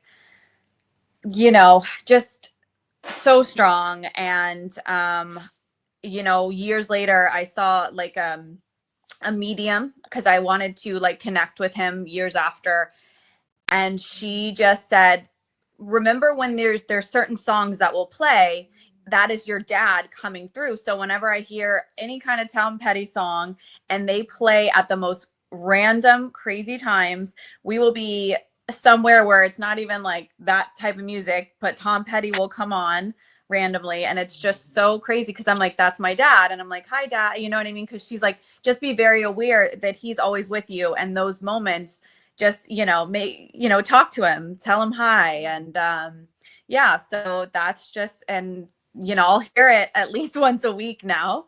It's very symbolic of my dad and our relationship now, even, as he's passed. So Do you feel like he's there with you when that song comes on? Oh yeah. Yeah. And I just say, hi, Dad. Like, I know, that's awesome. I feel like even after I had my twins, or sure. I think when we were going to going to the hospital to have the twins, it came on Father's Day. It came, you know what I mean? So it's just like all these crazy times where you're just like, oh my gosh, but he's right there. So. And by the way, a lot of kudos to you. You started your IVF journey, and that was like, initially you weren't like, that wasn't how you saw things, right? You weren't gonna And what's crazy, that when we did the transfer for the twins, it was on his birthday. Was it? So, oh wow. Yeah. So symbolic, yeah. Very, very. Yeah, absolutely. So. If you want me, I can put you together with the original drummer Stan Lynch from Tom Petty. Oh, he's the original drummer. Yeah, I can do that if you'd like. Insane. And he's a gentleman. He's a great guy. That's such a cool song. Yeah. Awesome. Do you let me ask you this. Can you listen to a song like that and take the emotion away from it? Can you listen to it and rock to it as well as letting it touch you deeply? Oh no, I feel like I cry every time. Yeah, sure. I totally get that. Yeah. My dad, there isn't one specific song, but he used to just like jamming to end like 80s music. So anything that reminds me of something he jammed to, he'd do the air drums. Well, I always compliment him because everyone does air guitar. He did air drums, which I thought was pretty neat. Oh man, our parents. Oh man, guys and gals and pals who are watching as well, feel free to let us know which song resonates with you, because you matter. You're allowing us in your living room, and that's pretty cool. So thank you for watching us. I'm going to ask the same question to Mr. Jermaine Lewis right now as well. For any, I call them, the drive-by viewers. They come in at any moment, so they may not know the question. So I'll set up the question again. If you could pick one song, Jermaine, that best describes a family member of yours, alive or deceased, which song would it be and why? And which family member does this song remind you of and why? My friend, the floor is yours whenever you're ready to go. All right, so I'm going to go with Crazy in Love by Beyonce and Jay-Z on the track as well. So that was for my wife. When we first met, Beyonce was still up and coming, and she hadn't, established herself. I think she was with Destiny's Child, part of the group.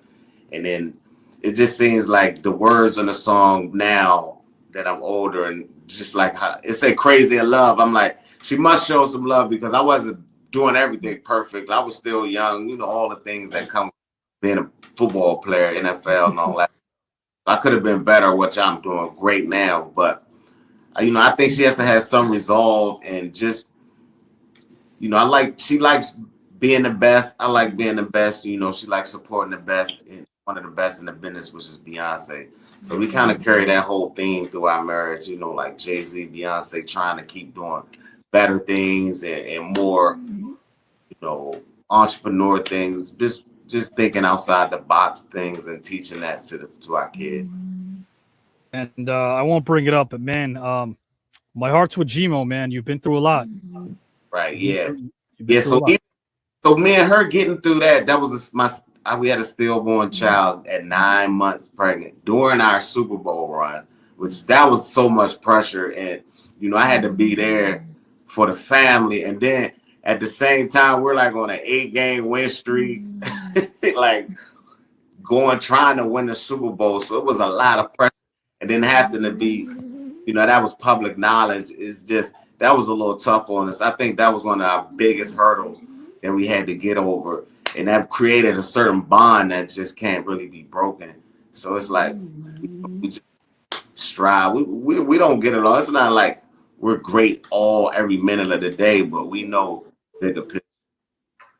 It's at those moments where we can't help but be mad at the higher power, God. We can't help it at that moment, right? Yeah, we struggle. I struggled with that personally for a long time. Just, you know, I always say it, you kind of hear it when, like I said, we're going through this moment, Super Bowl run, and I'm doing other stuff. That kind of sucks. You know, even after the Super Bowl, I stayed in the room. I didn't even go celebrate. I was just, because I was in shock. Of course. Yeah. And then so let me ask you this. Have you been able in later years to look back and reflect on that run that you had and be a bit more proud of it? Because as you said, in real time, your main focus and priority wasn't that run that you were on. Hey, honestly, my real time was I just didn't care. I was like, you know, I said, I'm going to just get back. I'm going to set my destiny. I mean, I studied the film, so I kind of knew what some creases were and all that. Other than that, I was just going to hit it and let the chips fall where they may. You know, I always say, I tell the kids, I don't tell all of them, but I tell some of them, you know, just accept your destiny. You don't need to be nervous and all that. If it was written, it's going to happen. So just go all out, you know, but, you know, it's a fine line on going all out. But you guys are being brave about this. So I'm going to share this real quick. Like I've mentioned this maybe 3 times in 250 episodes, but I used to dance for a living when I was younger. Anything to support my dreams. So I used to dance, bachelorette parties, things like that. And I met my ex-fiance who would suffer from migraines the same way I did. And there was one day where she's like, I need to see a neurologist. And I'm like, no, just pop in some Advil liquid gels and you'll be fine. About a week later, I popped a question. We're engaged. We're planning our wedding. And we wanted to make it a simple affair. So we were 2 weeks away from the wedding. And she complained again about the damn migraines she was getting. And I said, no, just take the liquid gels. She walks over to the florist, drops dead. I get a phone call saying she didn't make it. And to this day, I get mad at myself. I transferred my anger from God to me, and I don't know where else it's going to go. So it went from God to me, and now I think I'm going to let it go eventually because her parents, for the first time, like about 4 months ago, called me and said, we forgive you, because them not being able to forgive me was understood, but it also didn't allow me to make any progress because I blame myself for being such an idiot because I want to be open and honest and vulnerable with you guys. I was like, no, you don't need to go to see a neurologist. I should have known better because I get migraines. So like only now I'm starting to get out of this funk because, you know, we were set to get married and it sucks. It sucks that sometimes we'll beat ourselves up. Do you guys allow yourself sometimes to have those moments where you pick yourself up, or do you need other people to do that for you? Do you lift yourself up during these moments of despair? Or do you feel like, yeah, go ahead, please. I have to, so, you know. Yeah, I got to get out and make it do what it do. No, that's a good mentality to have. Yeah, but do you go through the problem or do you go around the problem? Because going through it, around it. Okay, yeah. Going through it's pretty painful. But guys, thank you for your stories, Riddick. You're the last one, and then we're out of here, my friend. Riddick, if you could pick one song that best describes a family member of yours, alive or deceased, which song would it be and why? And which family member does this song remind you of and why, my friend? It reminds me of my mama. It's a song by Sam called, I would sing it for you, but I think Sam Cooke sounds better. Which song is it, my friend? Honey, You Send Me. Okay. Darling, you send me, honest you do.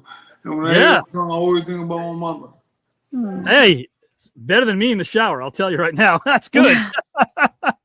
Thank you for that, Riddick. You're welcome. And I think about it because that's the song. She loved that song. Did she? She would always sing it. Yeah. Let me ask you this, Riddick. Like, even during like tough times, your mom would always try to be upbeat, right? Music was a big part of her life. Absolutely, yes, sir. Yeah. I respect that. I want to say this to Riddick and to Jermaine and Barbie as we depart. Riddick, I was there during obviously all three fights, and that doesn't make me special. I was one of about 50 million people that watched you knock out Evander Holyfield, right? But I was there to see you do your thing, and I was there to see you represent the boxing community so well with class. I salute you, man. I salute you for the person that you are and your sense of humor. I wish people understand how you're able to keep things light. You're always about the kids. You always put the kids first. You've got a big heart, man. A really big heart, and I appreciate you 100%. Thank you. Thank you so much. You all right. Thank you. I appreciate that. And you know what, Riddick? I'm going to actually have Jermaine and Riddick go backstage because Barbie's going to leave first. Barbie, anything you'd like to tell Riddick and Jermaine before you depart? Thank you guys so much for being on with me. I had so much fun, and I loved hearing all your stories. And yeah, I hope to do it again soon. Absolutely. Wait. Riddick and Jermaine, don't go anywhere, guys. I'm going to bring you back momentarily. Barbie, as you depart, please let everybody know where they could find you because you're doing some really wonderful stuff. And by the way, putting your kids first, I think there's a lot of great tips. There's so many things that you're doing actively that are helping a lot of moms out there. So where could people find you, Barbie? At the Barbie Blank on all socials. And yeah. Awesome stuff. You had a nice time, Barbie? I did. I had a great time. I know my kids are downstairs. Mama. That's okay. That's okay. Did it kind of exceed expectations? Not your regular podcast, right? It did. This was such a fun podcast. Or not podcast. I guess it's like we're just a show now. You're a show. You're a full-blown show. Is it cheesy that I call it a free per-view event? Instead of a pay-per-view, it's a free I did. I like that. I like that though. It's different than anything I've ever done before. So I like doing things like this that are different than just from like the, stereotypical questions, answers. This really makes you think. And it's been a lot of fun. I appreciate that, my friend. Let you know if you advance to the next round. In the meantime, have a great rest of the evening. Thank you, Avi. Bye, guys. Thank you, Barbie. Bye-bye. What a class act, huh, Jermaine? And then Riddick Bowe's going to come up next. Jermaine, you had a nice time, my friend? Yes, I had an excellent time. I want to thank you for having me on the show. 100%, man. I'll tell you what, man. Like you said, your story really inspired a lot of people that I know. Like when I was doing research, I went to some people who are obviously fans of football and the Baltimore Ravens, and they knew about your story, and you inspired them. So it's kind of cool to know that there's a lot of invisible people out there you never met that you inspired through your story, man. Yeah, it is. It's touching every time I get to go out and see people in public, and they always tell me about where they were when we won the Super Bowl and I ran it back, and just they knew about the adversity I faced a couple weeks before in front of that. Yes, sir. Uplifting. Yeah. Jermaine, anything you'd like to tell Riddick Bowe? Were you a fan of Riddick Bowe? Yeah, I'm a big fan, man. Just anytime you're the champion, in boxing, you're out there on a solo sport, so it's all you. And the way he represents himself being a champion, I'm just honored to be on the same stage. Man, you all right. Well, my friend, you survived so much, Jermaine. Survive that heat. I'm going to try to do the same. After this, I'm getting out of this damn blazer. But I'll tell you what, man, I appreciate you. You're a class act, and I'll be in touch with you very soon. All right. Thank you, sir. Thank you, sir. Mr. Jermaine Lewis. Man, Riddick, you had a nice time? You had a fun time, my friend? I have a fun with you every time, man. Not just today, just all the time. I appreciate that, man. Yeah, because, every time, I'll tell you what, man, you light people up. You really light up the screen, man. You have such a good humanity about you. I think, correct me if I'm wrong, but I think you see the best in people. Well, I love everybody, so. Let me ask you, Riddick, is it easy to love people? Yeah, it's easy to love them. For me, it is. Yeah. Got that act right. That's right. That's right. No, and you see the glass half full, right? You're optimistic. All the time, yes, sir. Can I ask you a question, Riddick? If there's one moment in your career that you would like to relive and be a part of again, which moment of your career would that be? Well, I think it was the second fight when Evander Holyfield, and he knocked me down. No, I'm sorry, it's the third fight. Third fight, yeah. He knocked me down. When we went to the corner, I just happened to be looking at him, and he winked at me. What's that all about, Right. He made me think. Was he the toughest opponent you ever had? Oh, absolutely. He's the smartest and the toughest. And he made me think. And I said, okay, well, I'm going to do something I never did before. That's to lead right hand. He's not going to be expecting it. And so the bell went, we made each other in the middle of the ring. Yeah. And down the pipe. As hard as I could, I threw the right hand. Yes. He took a right hand and the fight was over with. Riddick, my dad passed away 6 months ago, and you were one of his favorite boxers, man. Oh, that's what's up. You know what he said about you? He liked that you were no BS. There was no BS about you. Yeah, he liked that about you. I grew up in Queens, New York. And you grew up in Brooklyn. Yeah, so, we was right there together, man. Right there together, man. I'll tell you. And hey, Riddick, let me ask you a question here as well. And this is a really important thing. If you were to give the kids a message today, I'm going to give you like a solo. If you could tell the kids, if you could give them a motivational message, what would it be? What would you tell the kids out there, my friend? I would just tell them be true to yourselves and, listen and do the right thing. Absolutely. Listen to your parents. Absolutely. I listen to my mama and look where it got me. Man, oh man. Riddick, thank you for taking the time to be with us tonight, my friend. I hope you have a great rest of the evening. You too. God bless you, man. God bless you. Be good. You too, my friend. The great Riddick Bowe, guys. Hall of Famer, world champion, Lennox Lewis destroyer, Evander Holyfield destroyer. But at the end of the day, guys, he gives it back to his kids. I'm going to have a conversation with somebody right now, guys. We're going to talk about something brand new that he'd like to discuss, and we will in a moment. But first off, guys, you guys can vote right now. This is where you vote. And remember, your votes, who resonated most with you for topic 1, who resonated most with you for topic number 2. Let us know as you always do. We're averaging 100,000 views already every Saturday night. If you can check our YouTube channel, the numbers are right there. Keep pumping it up. Keep doing what you're doing because you guys are really making this message of positivity come true. So thank you for being you.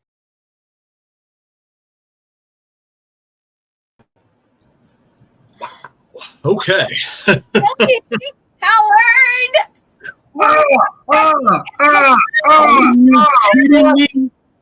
Riddick Bowe. Yeah. Any of these? Did anyone get any of them? What? Jermaine, Kelly, Riddick Bowe.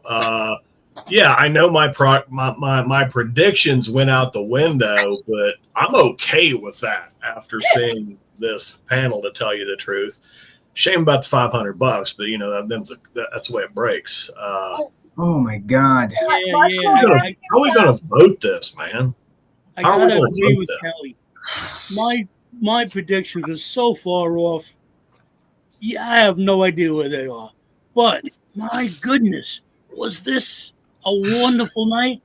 Yes, $500 would have been nice, but wow, what we got tonight. You can't. Oh, I know. I was like riveted. Whoa. Yo. I was riveted right from, the first introduction. Because, you watch this long enough, there's a little bit of order and logic to how people are brought on. It's like, who's going to top Kelly?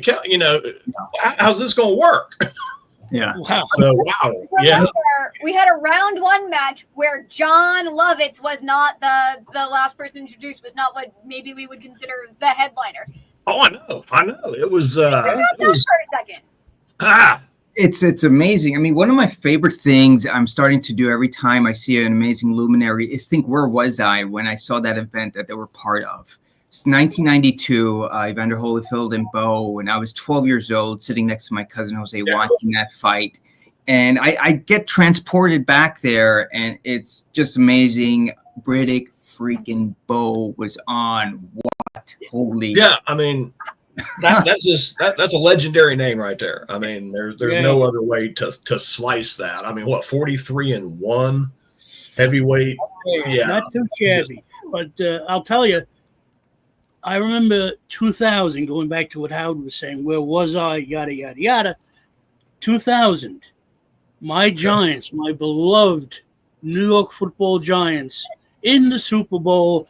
I was pumped. I was psyched. Whoops. The Ravens took us, and it was all over. I feel your pain, Phil, because I don't know how many times over the last couple of decades my Steelers have been kicked out of the playoffs because of the damn Ravens. But I'll tell you this: if I wasn't a Pittsburgh fan, I would be a Ravens fan. But I gotta hate them because I'm a Pittsburgh guy. You got that right. I don't have any particular beef with the Ravens, but I am no stranger to disappointment. I have grown up with the Saints. Yeah, you're no stranger at all. Yeah. Howard, what's your team? We try not to speak of the team that starts with the letter K on this broadcast. They rhyme with licks, and that's all I'm going to say. It brings a lot of sadness to the man in the back there, as well as me. Drama. Well, we're talking football, but we'll let it slide. Yeah, but it doesn't bring sadness to the man in the back or any of us watching or on screen tonight. Who we had as the mystery competitors, they were announced. NFL legend Jermaine Lewis of the Ravens here this evening, sharing his mind, sharing his heart. Oh my gosh! And that was only the tip of the iceberg. Howard, you watched a lot of wrestling with your grandmother. Yes. Kelly. Yeah. Kelly was on, and that was amazing. What she was able to do in the WWE, and outside of the WWE, being an amazing mother. That also blew my mind. I got to see her live in Charleston, here in West Virginia one time. Her and Mickey James both. It's pretty awesome. We got our first vote in right here. Joe, why don't you go ahead and read that? Yes, we have Barbie for topic 1 and Riddick for topic 2. Oh, good choice, Lester. Good choice. Lester, thank you so much for getting that in immediately. So if you haven't gotten your votes in, type those in the comment section. We vote. Get those in right now. This is gonna guys, we've got to vote. And I hate to do this, but I'm going to vote for Barbie in topic 1. Yes, thank you. Thank you very much. Nice. But not. Topic 2 vote into as well. From Julio. Howard, what is Julio saying? Barbie got me on both topics! ! She just floored me, honestly. Here's classy. My vote goes to Barbie on topic 1. She was so genuine in the way she explained her journey, as if I was there with her. She is a wonderful storyteller. I can't disagree. Yeah. I can't either. Absolutely. Indeed. Thank you, Eric. Yes, another priceless episode of the Celebrity Tournament. I couldn't agree more, but that's why we're here. We're here to not only agree more, we're here to get our votes in and read your votes. So thank you. Well, here's here we go. Topic 2. I vote for Jermaine. All right. Thank you for getting that second topic as well. Sal's got some votes coming up here for topic 1 and topic 2. Topic 1, Barbie. Topic 2, Jermaine. I love it. Thank you, Sal. So the engine is out there doing their thing. Safari agrees. They agree for Barbie for topic 1. That's what they got for Safari. Topic 1, Barbie. Topic 2, Jermaine for Power Store Inc. Thank you very much. Appreciate you. Thank you. Yeah, the engine is running on all 8 cylinders tonight, baby. Oh, yeah. They're revving. Classy's topic 2 vote. Classy Times, topic 2. My vote goes to Jermaine. He is so intellectually honest and also is entertaining. I agree, Classy. Okay. Excellent choice. Yes. Guys, we can't sit here and read everybody else's votes all night. We've got to do this too. No. We have to pick between Jermaine, Kelly, and Riddick. We've got to do that. Eventually, not right away. Well, vote. Get your votes in. Get your votes in. Okay. Yeah. Let's let them do their thing for a little while. Let's enjoy seeing what the engine that makes this thing go does. Let's do that. What they have to say and why? Why are you voting for them? What specific point, as we always say, resonated with you the most in these votes? I'd like to hear their why. Yeah. Because our viewers are so intelligent and they always leave such intelligent comments. Somebody asking me who I vote for. I'm getting to that. We'll get there. We'll get there. Don't worry about it. It's kind of, I feel like almost like I'm glamored from sitting here just enjoying these 3 kick around obvious topics. I got so enraptured with it. a part of me kind of forgot I've got to do this. There's hey, there's a resonance there. Let's say, I think it's a great name. So what can I do? So. All right, since I've been put on the spot, I was going to say ladies first, but they kind of picked me out there in the engine. So who am I going to vote for? All right, let's look at topic 1, that pivotal moment in your life you wanted to go back to with the big what if.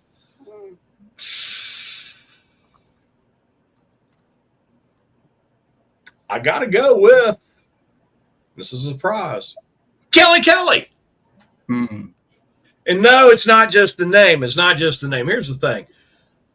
She had a pivotal moment where she decided to walk away from the golden ring that everybody that ever got into the wrestling business at one point wanted to grab and hold on to. And she got it, and she turned and walked away. And she thought, what if I went back and didn't do that? And she said later, she's happy with her decision, but that is, I don't know if there's a more pivotal moment than that, than when you walk away from the ultimate success of your current chosen career. And then the thing she brought up with Marilyn Monroe, the contrast between her public image and Norma Jean Baker just being your Midwest kind of farm girl, and all the all the stuff that the fame brought to her that wasn't good. Hey, right there you go, champion. See her live in Charleston, West Virginia years ago. It was amazing. So because of that and the way she handled the Marilyn Monroe, for topic 1, I am going to go with the illustrious and beautiful Kelly. Sure. There's a certain amount of sense to that. The women's U.S. national team soccer coach for several years, Jill Ellis, walked away at the top as well. She had her contract. She was set for a set number of years. She did not renew. And so she walked away from that at the top of the game after they'd won the World Cup, after they'd won the Olympics, and said, okay. Well, this is my time. I did my job. I don't feel the need to move on. This is where we end. Yeah. It's got to be a pretty cool feeling to go out on top. Oh, definitely. It's hard to imagine. Topic two, that was, I think it went a little faster overall for all 3 of the competitors. The fact that Riddick kept coming back to his mama, and the fact, all the siblings he had, where he grew up, what he did, that kind of hit me. And, the Sam Cooke's, just got that melodious voice. But then Kelly, she had the thing, her dad, she talked about him earlier, and the Tom Petty, and, how they played it when he was literally passing away. We're not talking, what you picked for the funeral. You're talking what your father listened to as he left this world, and how that came back, even going to a medium. I think that really, that kind of caught me off guard. I felt like I'd taken a spear from the side when she went off that. Yes. But then Jermaine, bringing up what him and his wife went through at the same time, he's dealing with that at the same time he's actually winning the Super Bowl. And to have, in my mind, one of the lowest lows of your life. I've not experienced that, Joe. I know you have, and my heart goes out to you.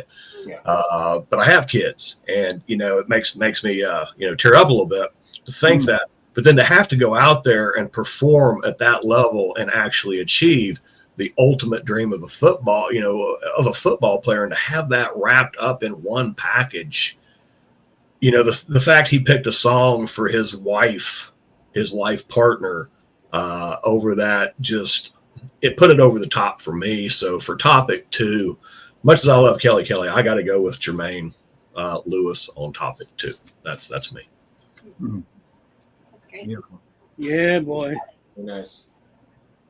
No, I appreciate that, Kelly, because I'll just go ahead and say it that similarly in reasons, that's why I voted for Kelly for topic number 1, is because I like the fact that she related a lot to her dad, and the parameters in all of this. I want to say it's incredible that we have these people, first off, that are doing this, and even in our 4.6 million views across all or videos on our platforms, like it still means a lot that we're able to have this happen, like such intimate, vulnerable moments. And why I vote for Kelly Kelly on topic number 1 is because of the fact that she brought this kind of vulnerability with that, like she explained why in a grounded way, what kind of injuries go into that, and also what walking away from something that's massive, she didn't know how it would progress, but also she knew how she felt in the moment and authenticated that for everyone. I like that. That's why I vote for her for topic number 1, that she was able to say that, and then also brought a grounded other person from history, Marilyn Monroe, Norma Jean. I love that she brought that up because we don't get to take a look at that. Look, the similarities and comparison of her time in wrestling and Marilyn Monroe in the film scene, and the differences and how each of them both had a change in each of their respective spots. And then finally, for topic number 2, the reason I do vote for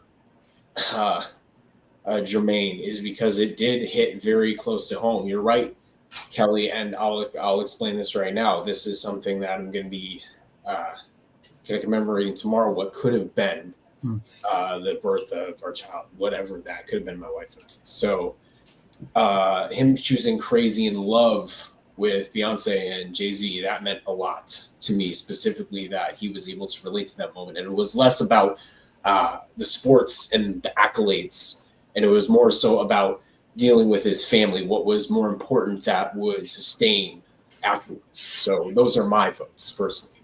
Topic 1, Barbie, and topic 2, Jermaine. Good choices. If I may be so bold as to get my vote out of the way. Topic 1, very interesting topic. I really love the way Kelly Kelly broke down her decision to leave the WWE. As you say, she was at the top of the game.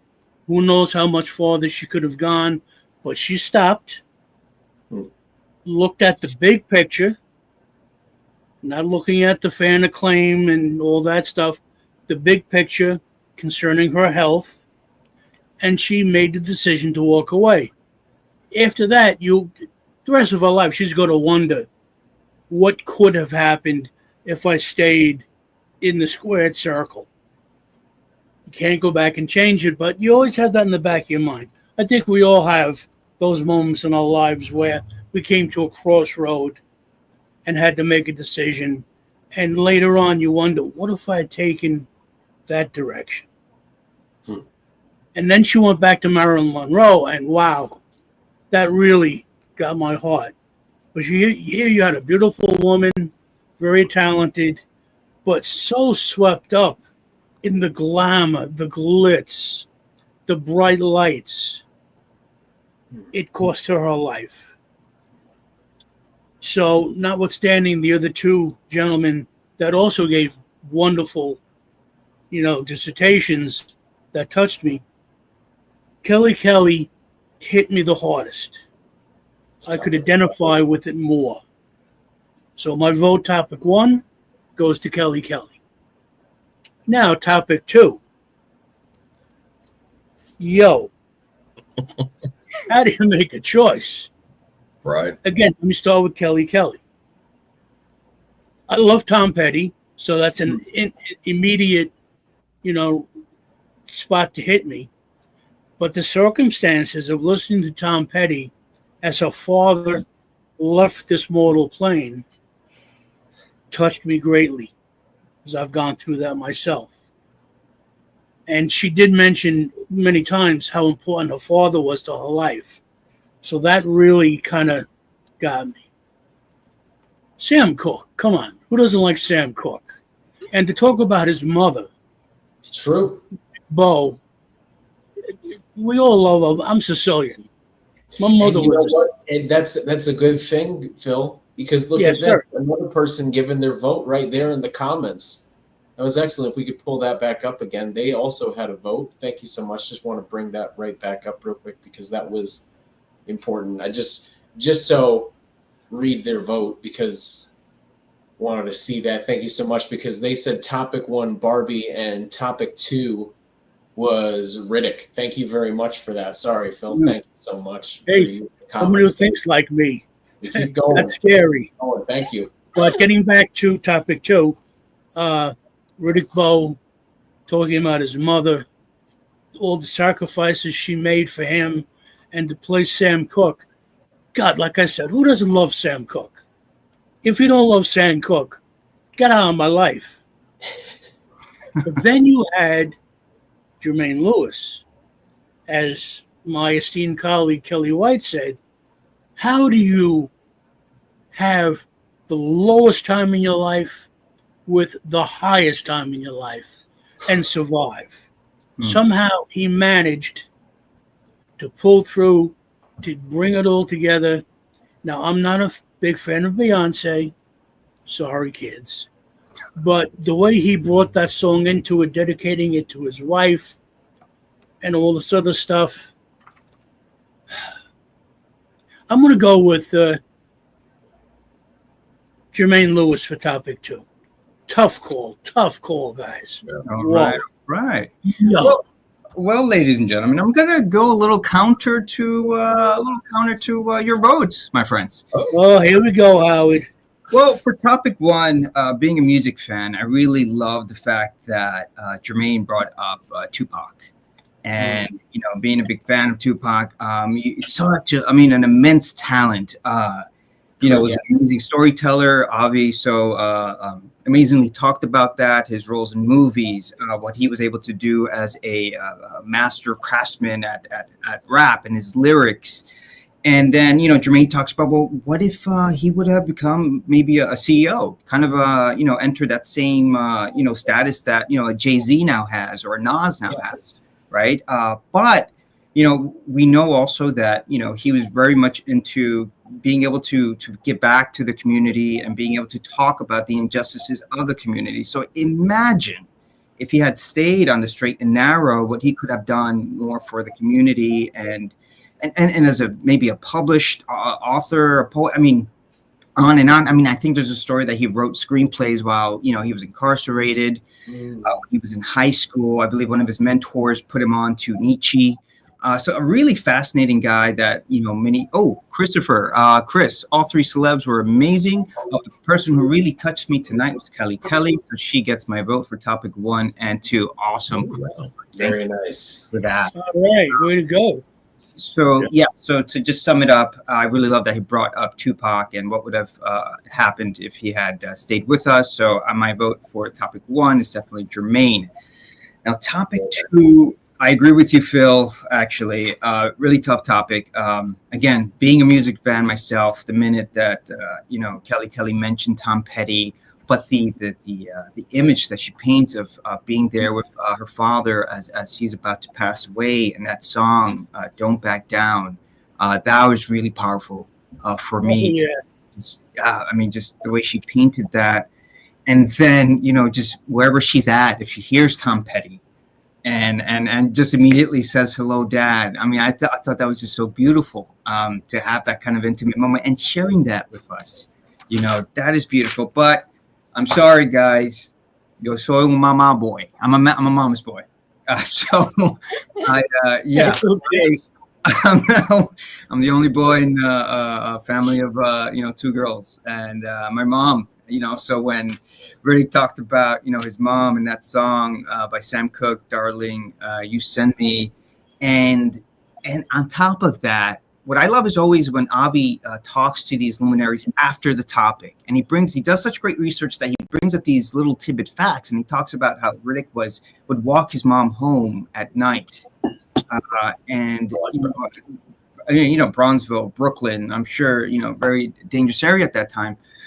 So that image, that song, and his connection with his mom, I'm voting for Bowe, topic 2. Bam. And did you see his uppercuts? He still had it, man. Loved it. I wouldn't want to fight him even now. Well, then now we just have Jazelle. We do. I don't know if that's a good thing. Last but not least.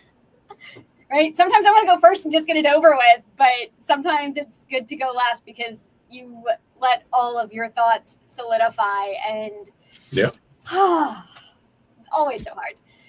But for topic one, I am going with Jermaine Lewis. I really like the intersection of his career and Tupac's.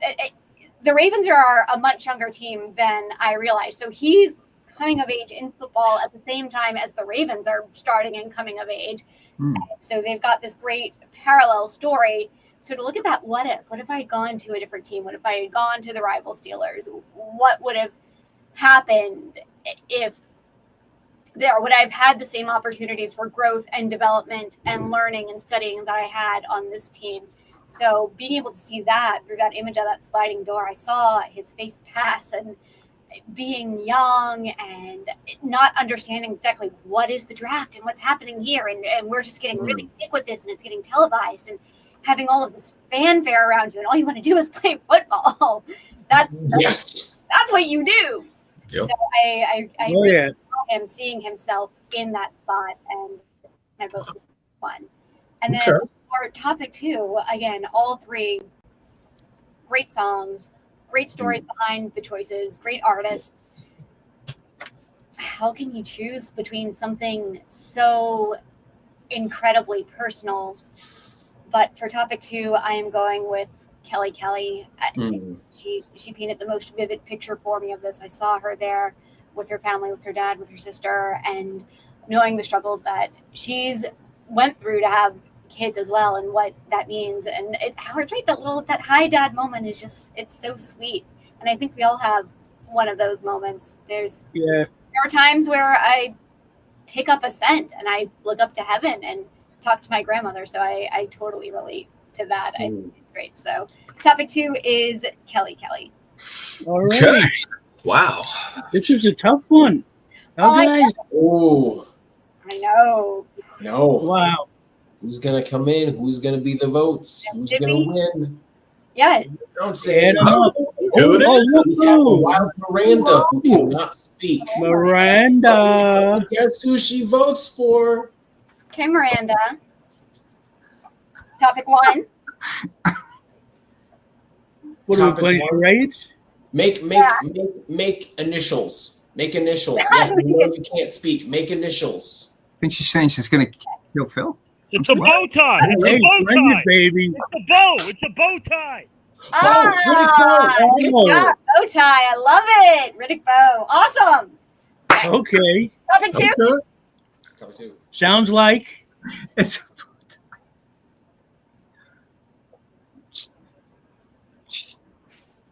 She's pointing. I got it. She's pointing at Phil. Barbie. Oh, no. You better stop right there. Oh, hell no. Because he was great a long time ago. Gotcha. Okay. So, guys, here's what I'm going to do. For the first time ever, here's what I'm going to do. I've tallied all your votes. I haven't done this. Maybe I've done it maybe once. I am going to announce, and give you more incentive, by the way, to check out the untapped gem of TKN. I call it the Wild West of TKN. Uh-oh. Guys and gals and pals, I'm going to read the results to open up this Wednesday's Black Box Team Challenge. That's when you're going to know for the first time on a Wednesday night, you're going to find out who won on Saturday night. How about that? Yeah, baby. Who moved on? There you go. The next round, right. Now, these three luminaries, they got the chance to partake in a second-round match, but neither Riddick nor Barbie nor Jermaine wanted to be -12. They did not want that. So they took on an 11th hour matchup. 2 out of 3, unless there's a tie, will move on to the second round and be included in some of the matchups that right now feature a heavy hitter. If you're coming in during the 11th hour, you're kind of stuck between a rock and a hard place the way I see it, because if you move over to if you want to be in a second round matchup, you're probably going to be behind the 8 ball. Michaela Skinner was, but she obviously was able to overcome that. You're going to be -12 in that match. But if you win an 11th hour matchup, good luck, because the names left in round number 2, we're talking about some of the favorites. You're going to probably be in a match with a Jesse Ventura, a Sally Jesse Raphael, a Hacksaw Jim Duggan, a D Wallace, some of the heavy hitters that we have in this tournament. Not to mention the Greenermers, who are still on deck. Phil Justin down 3-0. He's got to win 4 in a row to defeat Miranda, who's on screen as well. Howard Collado and JW, a showdown that I can't wait for. And look at this. My esteemed colleague Joe Rositano and I are we're gonna have a very interesting duel. A duel. You guys know your history about duels. Megan's gonna be in the match, and so will Hauser. It's not about me and Joe. I think it's more about the history of the show. Me and Megan and Hauser and Joe. More on that on Wednesday, guys and gals and pals. Of course, if you want to know, speaking of Wednesday, which matchup you have lined up for you this Wednesday night, the outro will tell the tale. And of course, next week's matchup as the final lap of round number 2 is upon us. But a very quick game, very quick, because guys, this engine that you see right here in the comment section and these TKN hosts give me so much pride in what I do. So with that, here's what we're going to do. We're going to incorporate the engine, and we're also going to incorporate this amazing cast. Storytellers, yes. Hosts, yes. They do it all. Yes. Renaissance men and women before you. Guys and gals and pals, I am going to pull up a question or a comment or a statement or something in the comment section from a viewer, from an engine member. When I call the name of a TKN host, they will have 30 seconds to turn that comment into a story. Yes! Turn that comment into a story. Never been done before. Let's put their improv chops on full display. Baby. This is what I say, guys and gals and pals. Let's play. So here we go. Right now, I'm going to kick it over to Joe Rositano. Turn this into a story right about now. Marilyn Monroe, in Classy Times history, was her 9th cousin. Now, unbeknownst to her, she was about to fly to her at that time when she was going to Cuba. But at the same time, as Classy was growing up, this is where things turned. There was a large storm that separated the both of them, and each of their parents had no idea what was happening because tumultuous waves were crashing and flowing, going even towards the sky where the plane was. And yet that shifted and changed the dynamic. So somewhere in this universe, Classy Times' cousin exists as Marilyn Monroe was. And yet, Classy Times does not know. I love these guys. You see how great they are? How could Joe Rositano have possibly been prepared for something like that? He didn't know what Classy was going to type. I didn't know what she was going to type. Look at that. He went in there. He jumped in. I am proud of this man. He had no idea. This guy is a storyteller. He's a host and so much more. He illustrated something that, again, guys and gals and pals, is very difficult to do impromptu style. He did that. That's Joe Rositano. Now here it is. I'm gonna do this. I don't even know what the next comment is. I don't know what the next story is. I'm super excited about this as well. So here's what we got right now, guys and gals and pals. Let's see as I pull this thing up in real time. What comment could be turned into a story? What comment could be turned into a story? Just about anyone. But which one will I select? Which one will I select? Here we go. Here we go. I think this might be the one. Alrighty. I cannot wait. I'm on the edge of my feet right here. Guys, you can play along. Give us some comments now in real time as well if you'd like to. Okay. I'm going to kick this over, guys and gals and pals, to Howard Collado. Guys and gals and pals, we cover all genres here. There's moments of levity. There's moments of drama. I don't know where they're going to go. I don't know if this comment is going to speak to Howard one way or the other. It might, but he's going to illustrate it right now. Here's the solo layout. Howard, here's the comment. Ooh. Once upon a time, a son and a father shared a beautiful bond. And there was a storm that came upon the horizon. And that storm came close to their house. And at some point, that father looked at his son and said, "Son, always know that I love you. Always know that you have to trust your instinct. Always know that I will be with you no matter what happens in this world and in this life. I'm in your thoughts. I'm in your memories." And when that storm came, father and son were separated. And when son got older in life, he looked at the mirror and he said, "Father, you are with me. Father, you're in my heart. Father, you will always be part of my spirit."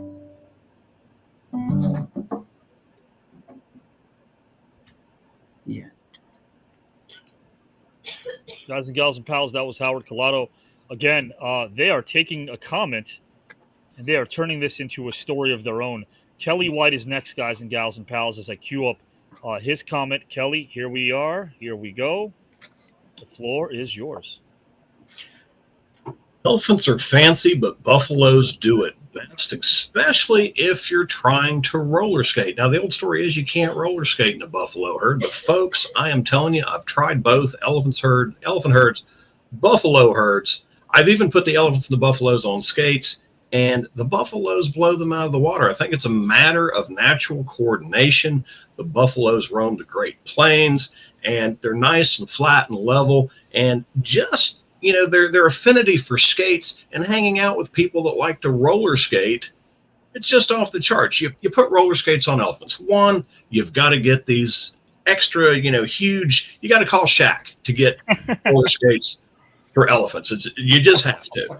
And then they're always wanting to pick up 1 foot and look at the skate, and they stick their trunk over here.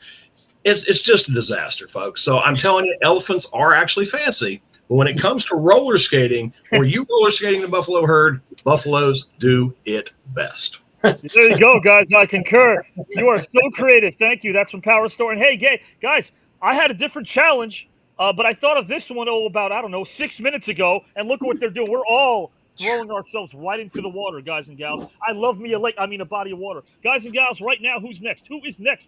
Let's see what other comment we have that we can use for story time. Yes, this is story time, guys and gals and pals. I agree, Julio. Kelly's speech cadence is so engaging.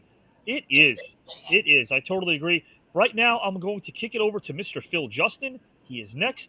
Guys and gals and pals, Phil, tell us a story.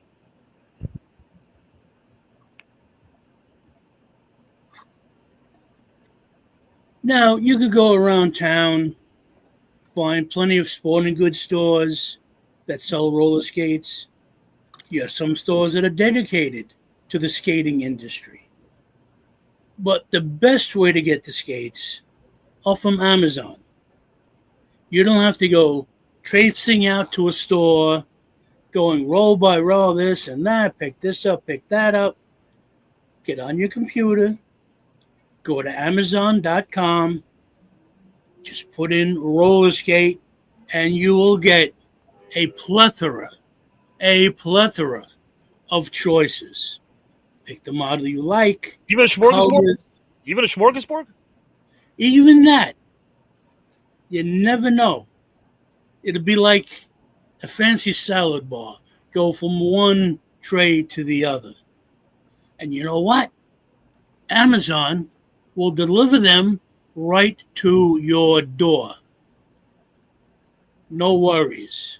No stress. You sit there. Yeah. And as you can tell by Phil's amazing story, they'll deliver it so fast, you don't need the last O and the R in the word door, your door. They'll visit to your door. Who dead? That's right. That's the Bronx, baby. That's right. The That's Bronx. right. And that's why Jazelle is up next right now. Here's what she's got. How about this comment? She's going to turn this into a story. Sadness equals the Cowboys. The days of yore.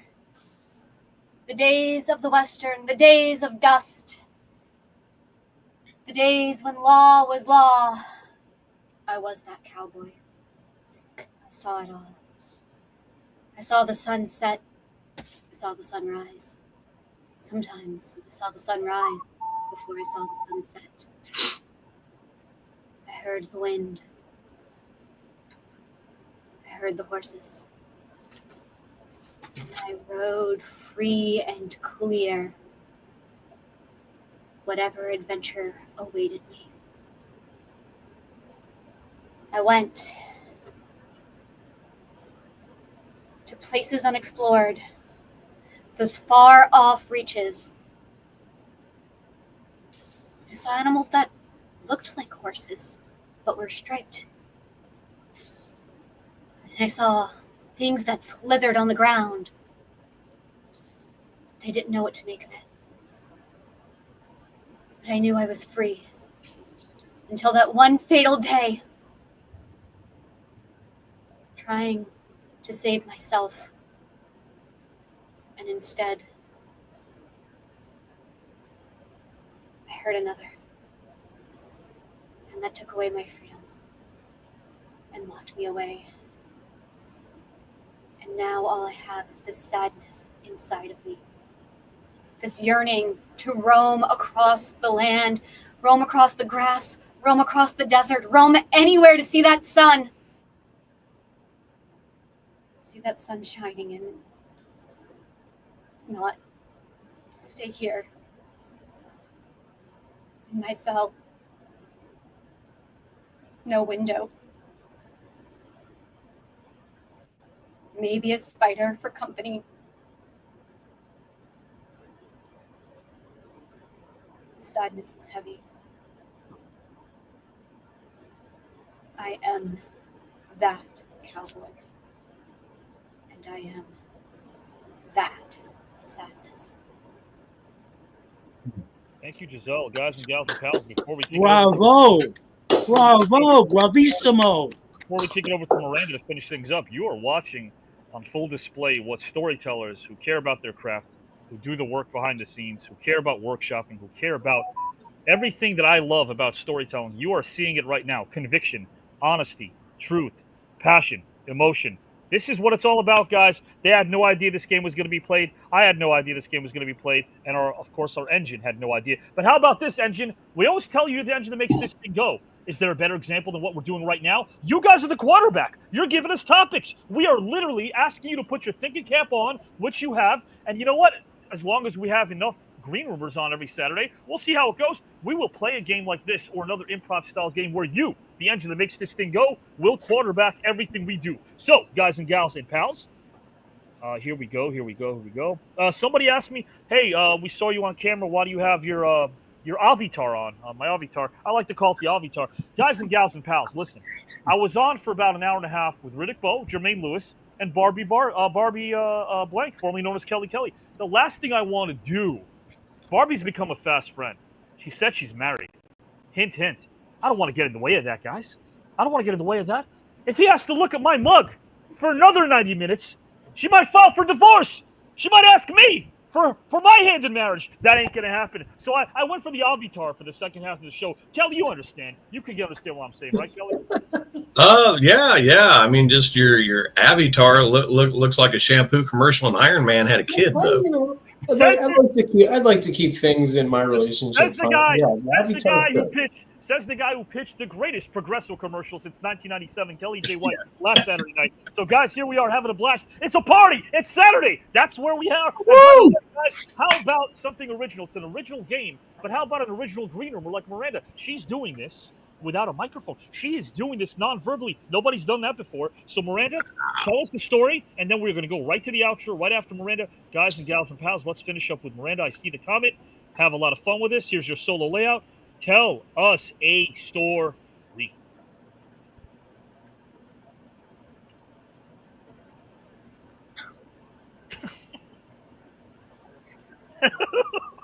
Hey, buddies.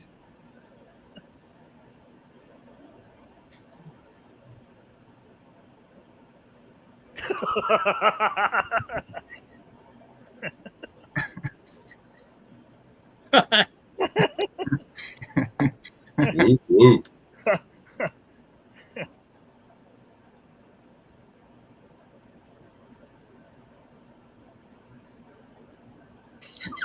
Oh, yeah.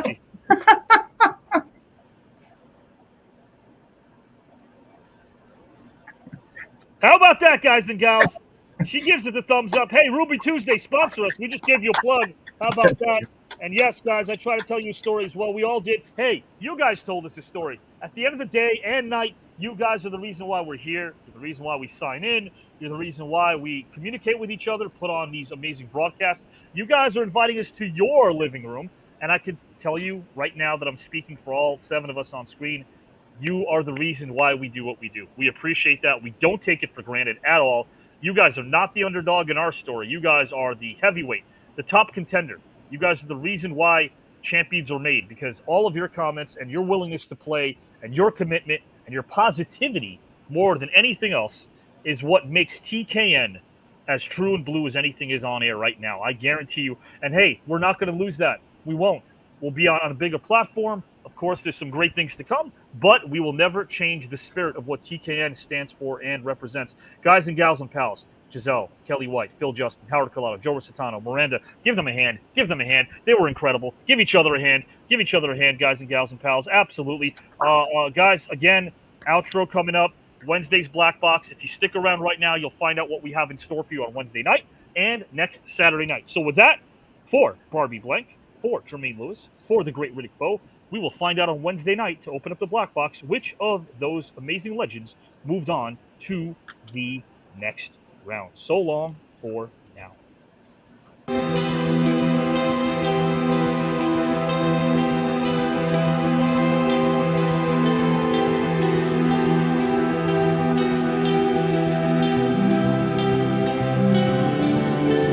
Obsession's going to be talent every time. You got all the talent in the world, but are you obsessed? Is it all you ever think about?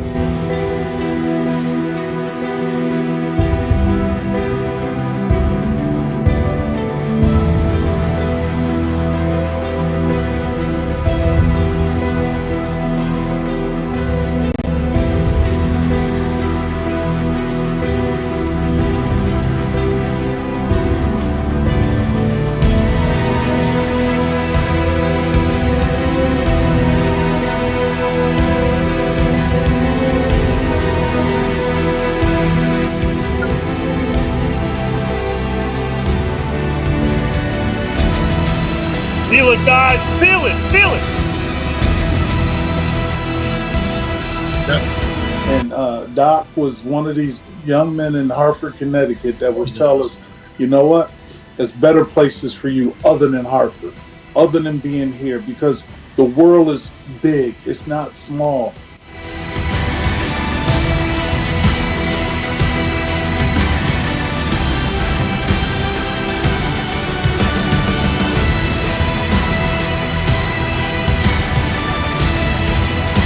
What they started to do was they were recruiting from the poorest and most disadvantaged neighborhoods in the Miami area, places like Liberty City.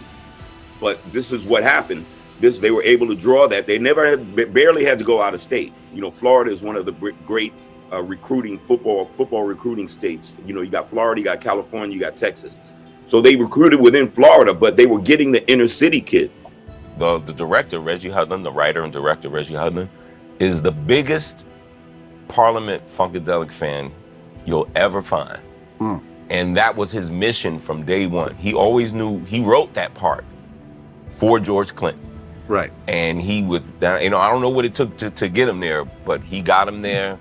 And, you know, he and I, George and I had scenes together and whatever, and it went great, and he was awesome.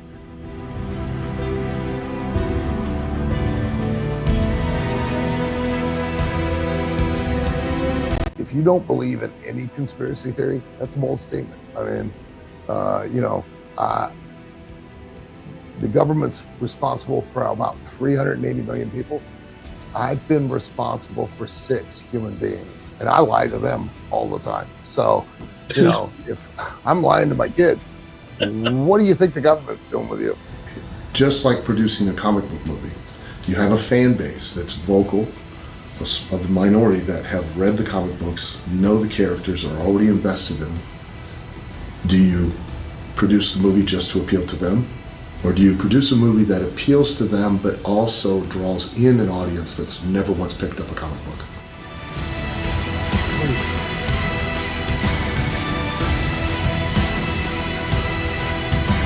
And I think that that's what's beautiful about the story of our lives being kind of this thing where we get to look at it from the past. We get to look at the stories and the traumas and things that have happened in our lives from the past, and then bring it into the present and realize that our lives are incredibly meaningful, but you also can heal and get to a place of real balance and joy. Superman was such a driving force of that kind of, you know, Comic-Con kind of thing, a comic book movie.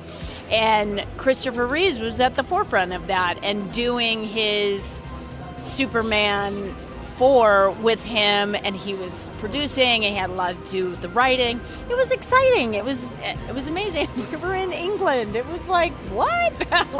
I get to fly? Wait, this is cool.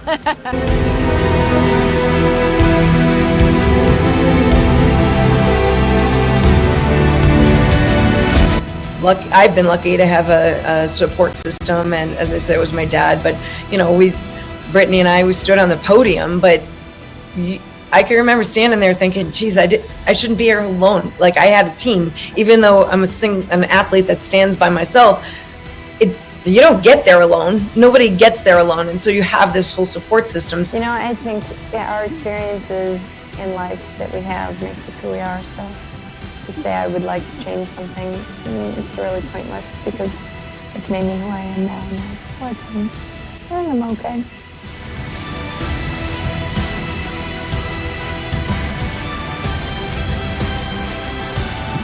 I came from a broken home, but I had a vision that I wanted to be successful. I had short and long-term vision. I decided what I wanted to do, and I went after it. Even though that I got knocked down a few times, but nothing could stop me, because I control my own destiny. It's about the fear factor, embracing the fear, and be determined, be fierce with yourself, and compete with yourself, and be the best you can be. I relate a lot to Bruce Banner. And my fantasy, I was like a real-life Walter Mitty. I fantasized being the Hulk when I got angry. Because the first time I read about a superhero, learned about a superhero being angry, what anger causes you to do, and the Hulk does it for you. But of course, I couldn't do what the Hulk does in the comics, being green, being big, huge, muscular, but it was my release. It was my fantasy, my connection. That's why it was about the power thing, knowing that he could destroy anything.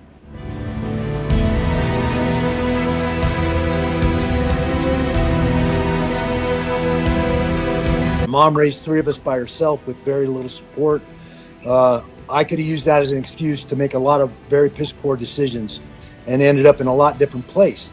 Instead of those coaches stepping up and filling that void of a lack of a father, when I needed a kick in the butt, they were the guys that stepped up and did that. When I needed an arm around my shoulder and say, hey, a Dutch rub, it's going to be okay, they were the guys that did that. Coach Casper, Coach McAvoy, Coach Winter.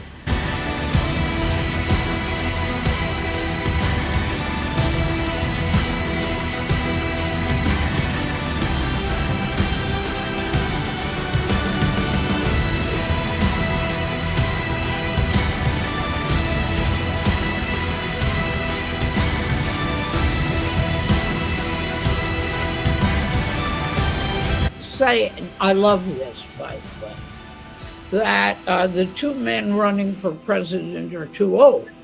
Well, I'm 89. After they finish their 4 years, they won't be as old as I am now. I'm talking to you. I'm traveling.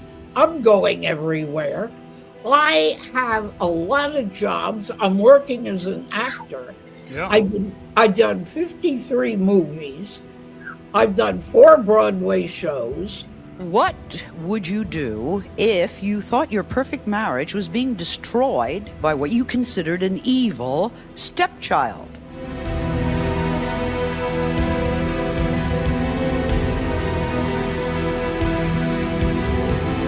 When the students led with the Ayatollah Khomeini, of which I grew up right here in Houston, Texas, where I grew up with a lot of Iranian people, of which, you know what they tell me? I don't know how true this is, but this is just coming from them. They are Iranian.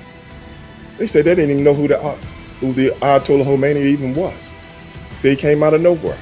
This was the only war, really, that made out our own soldiers to be the bad guy. Oh, yeah. When you talk about controversy. Because I have a few friends that were in that war. And a lot of those guys didn't come back right. And a lot of it was because of how they were treated when they came home. And when it's, the recency bias, when you can talk to somebody and they say, you know what, I got spit on at the airport. I couldn't get a loan. They wouldn't hire me. They said I was a murderer.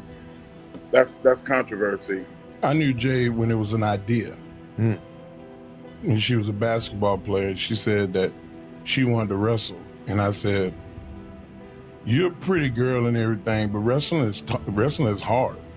I was like, you know, no disrespect to you, your pictures are great, and you know, but there's a lot of pretty girls. She said, I'm different, and that's my gimmick. I say I'm different.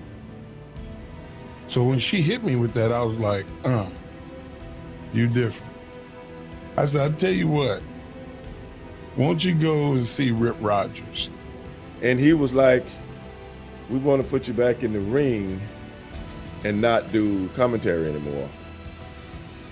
I can't even remember now. But the fans loved it. I still got people to this day hitting me with the catchphrases and stuff. You know, still hitting me on social media with the catchphrases. And I'm like, bro, I ain't even said those catchphrases in a zillion years. You know what I'm saying? So I was surprised that people still remember them.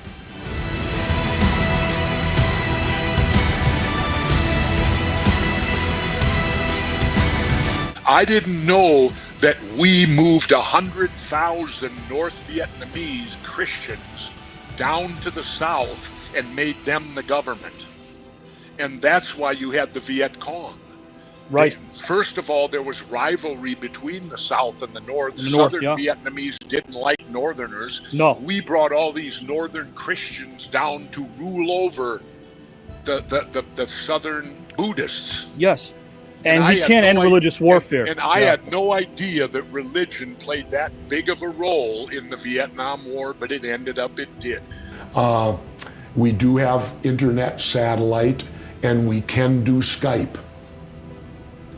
But other than that, I have no communications to the United States other than doing my Off the Grid show, which we do from various locations so that the drones won't find me and kill me. Because you know, today if you speak ill about United States government and policy, we will kill you without a trial with a drone. We've done it before and certainly will do it again.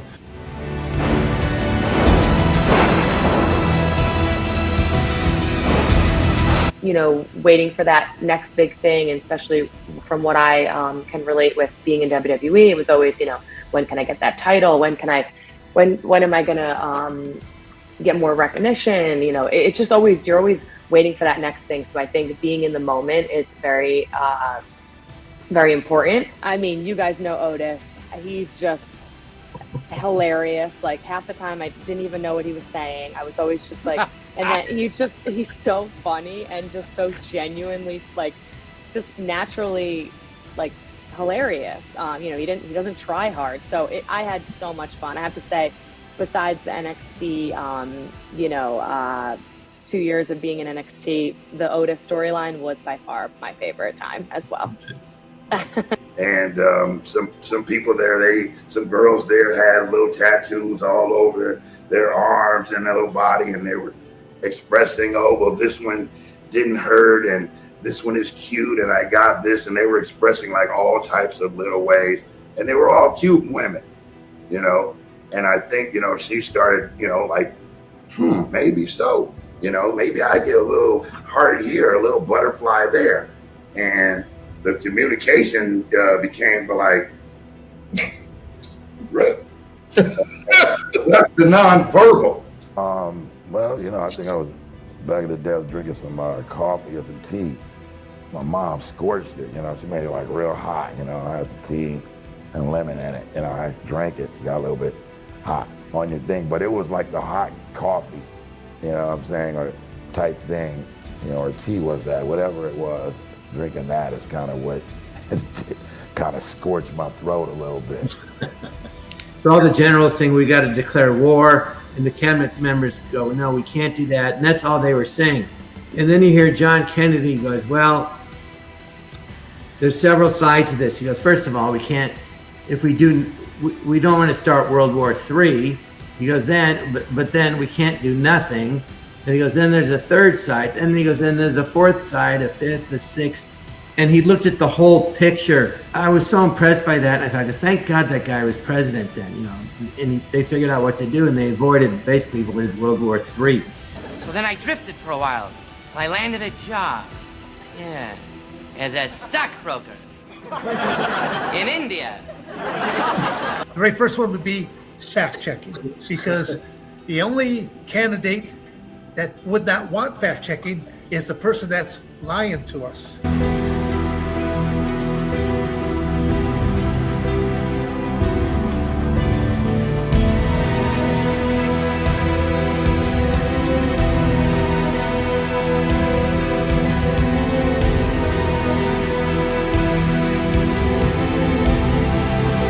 I didn't really think I would play in the NBA. I never watched the NBA game and said, one day that would be me. That was just so far like away from me that I never thought that would happen. But one thing we always tell young people, and we tell CEOs and people that are doing mentoring, is that you really can't be what you can't see.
To my lovely suits and ties, spread the word. The celebs bring it all the time. We know that. But this cast, you saw what they could do, right? You saw what they're all about, right? Talent personified. Believe in them as much as I do. This is the new network, guys and gals and pals. And we've only just begun.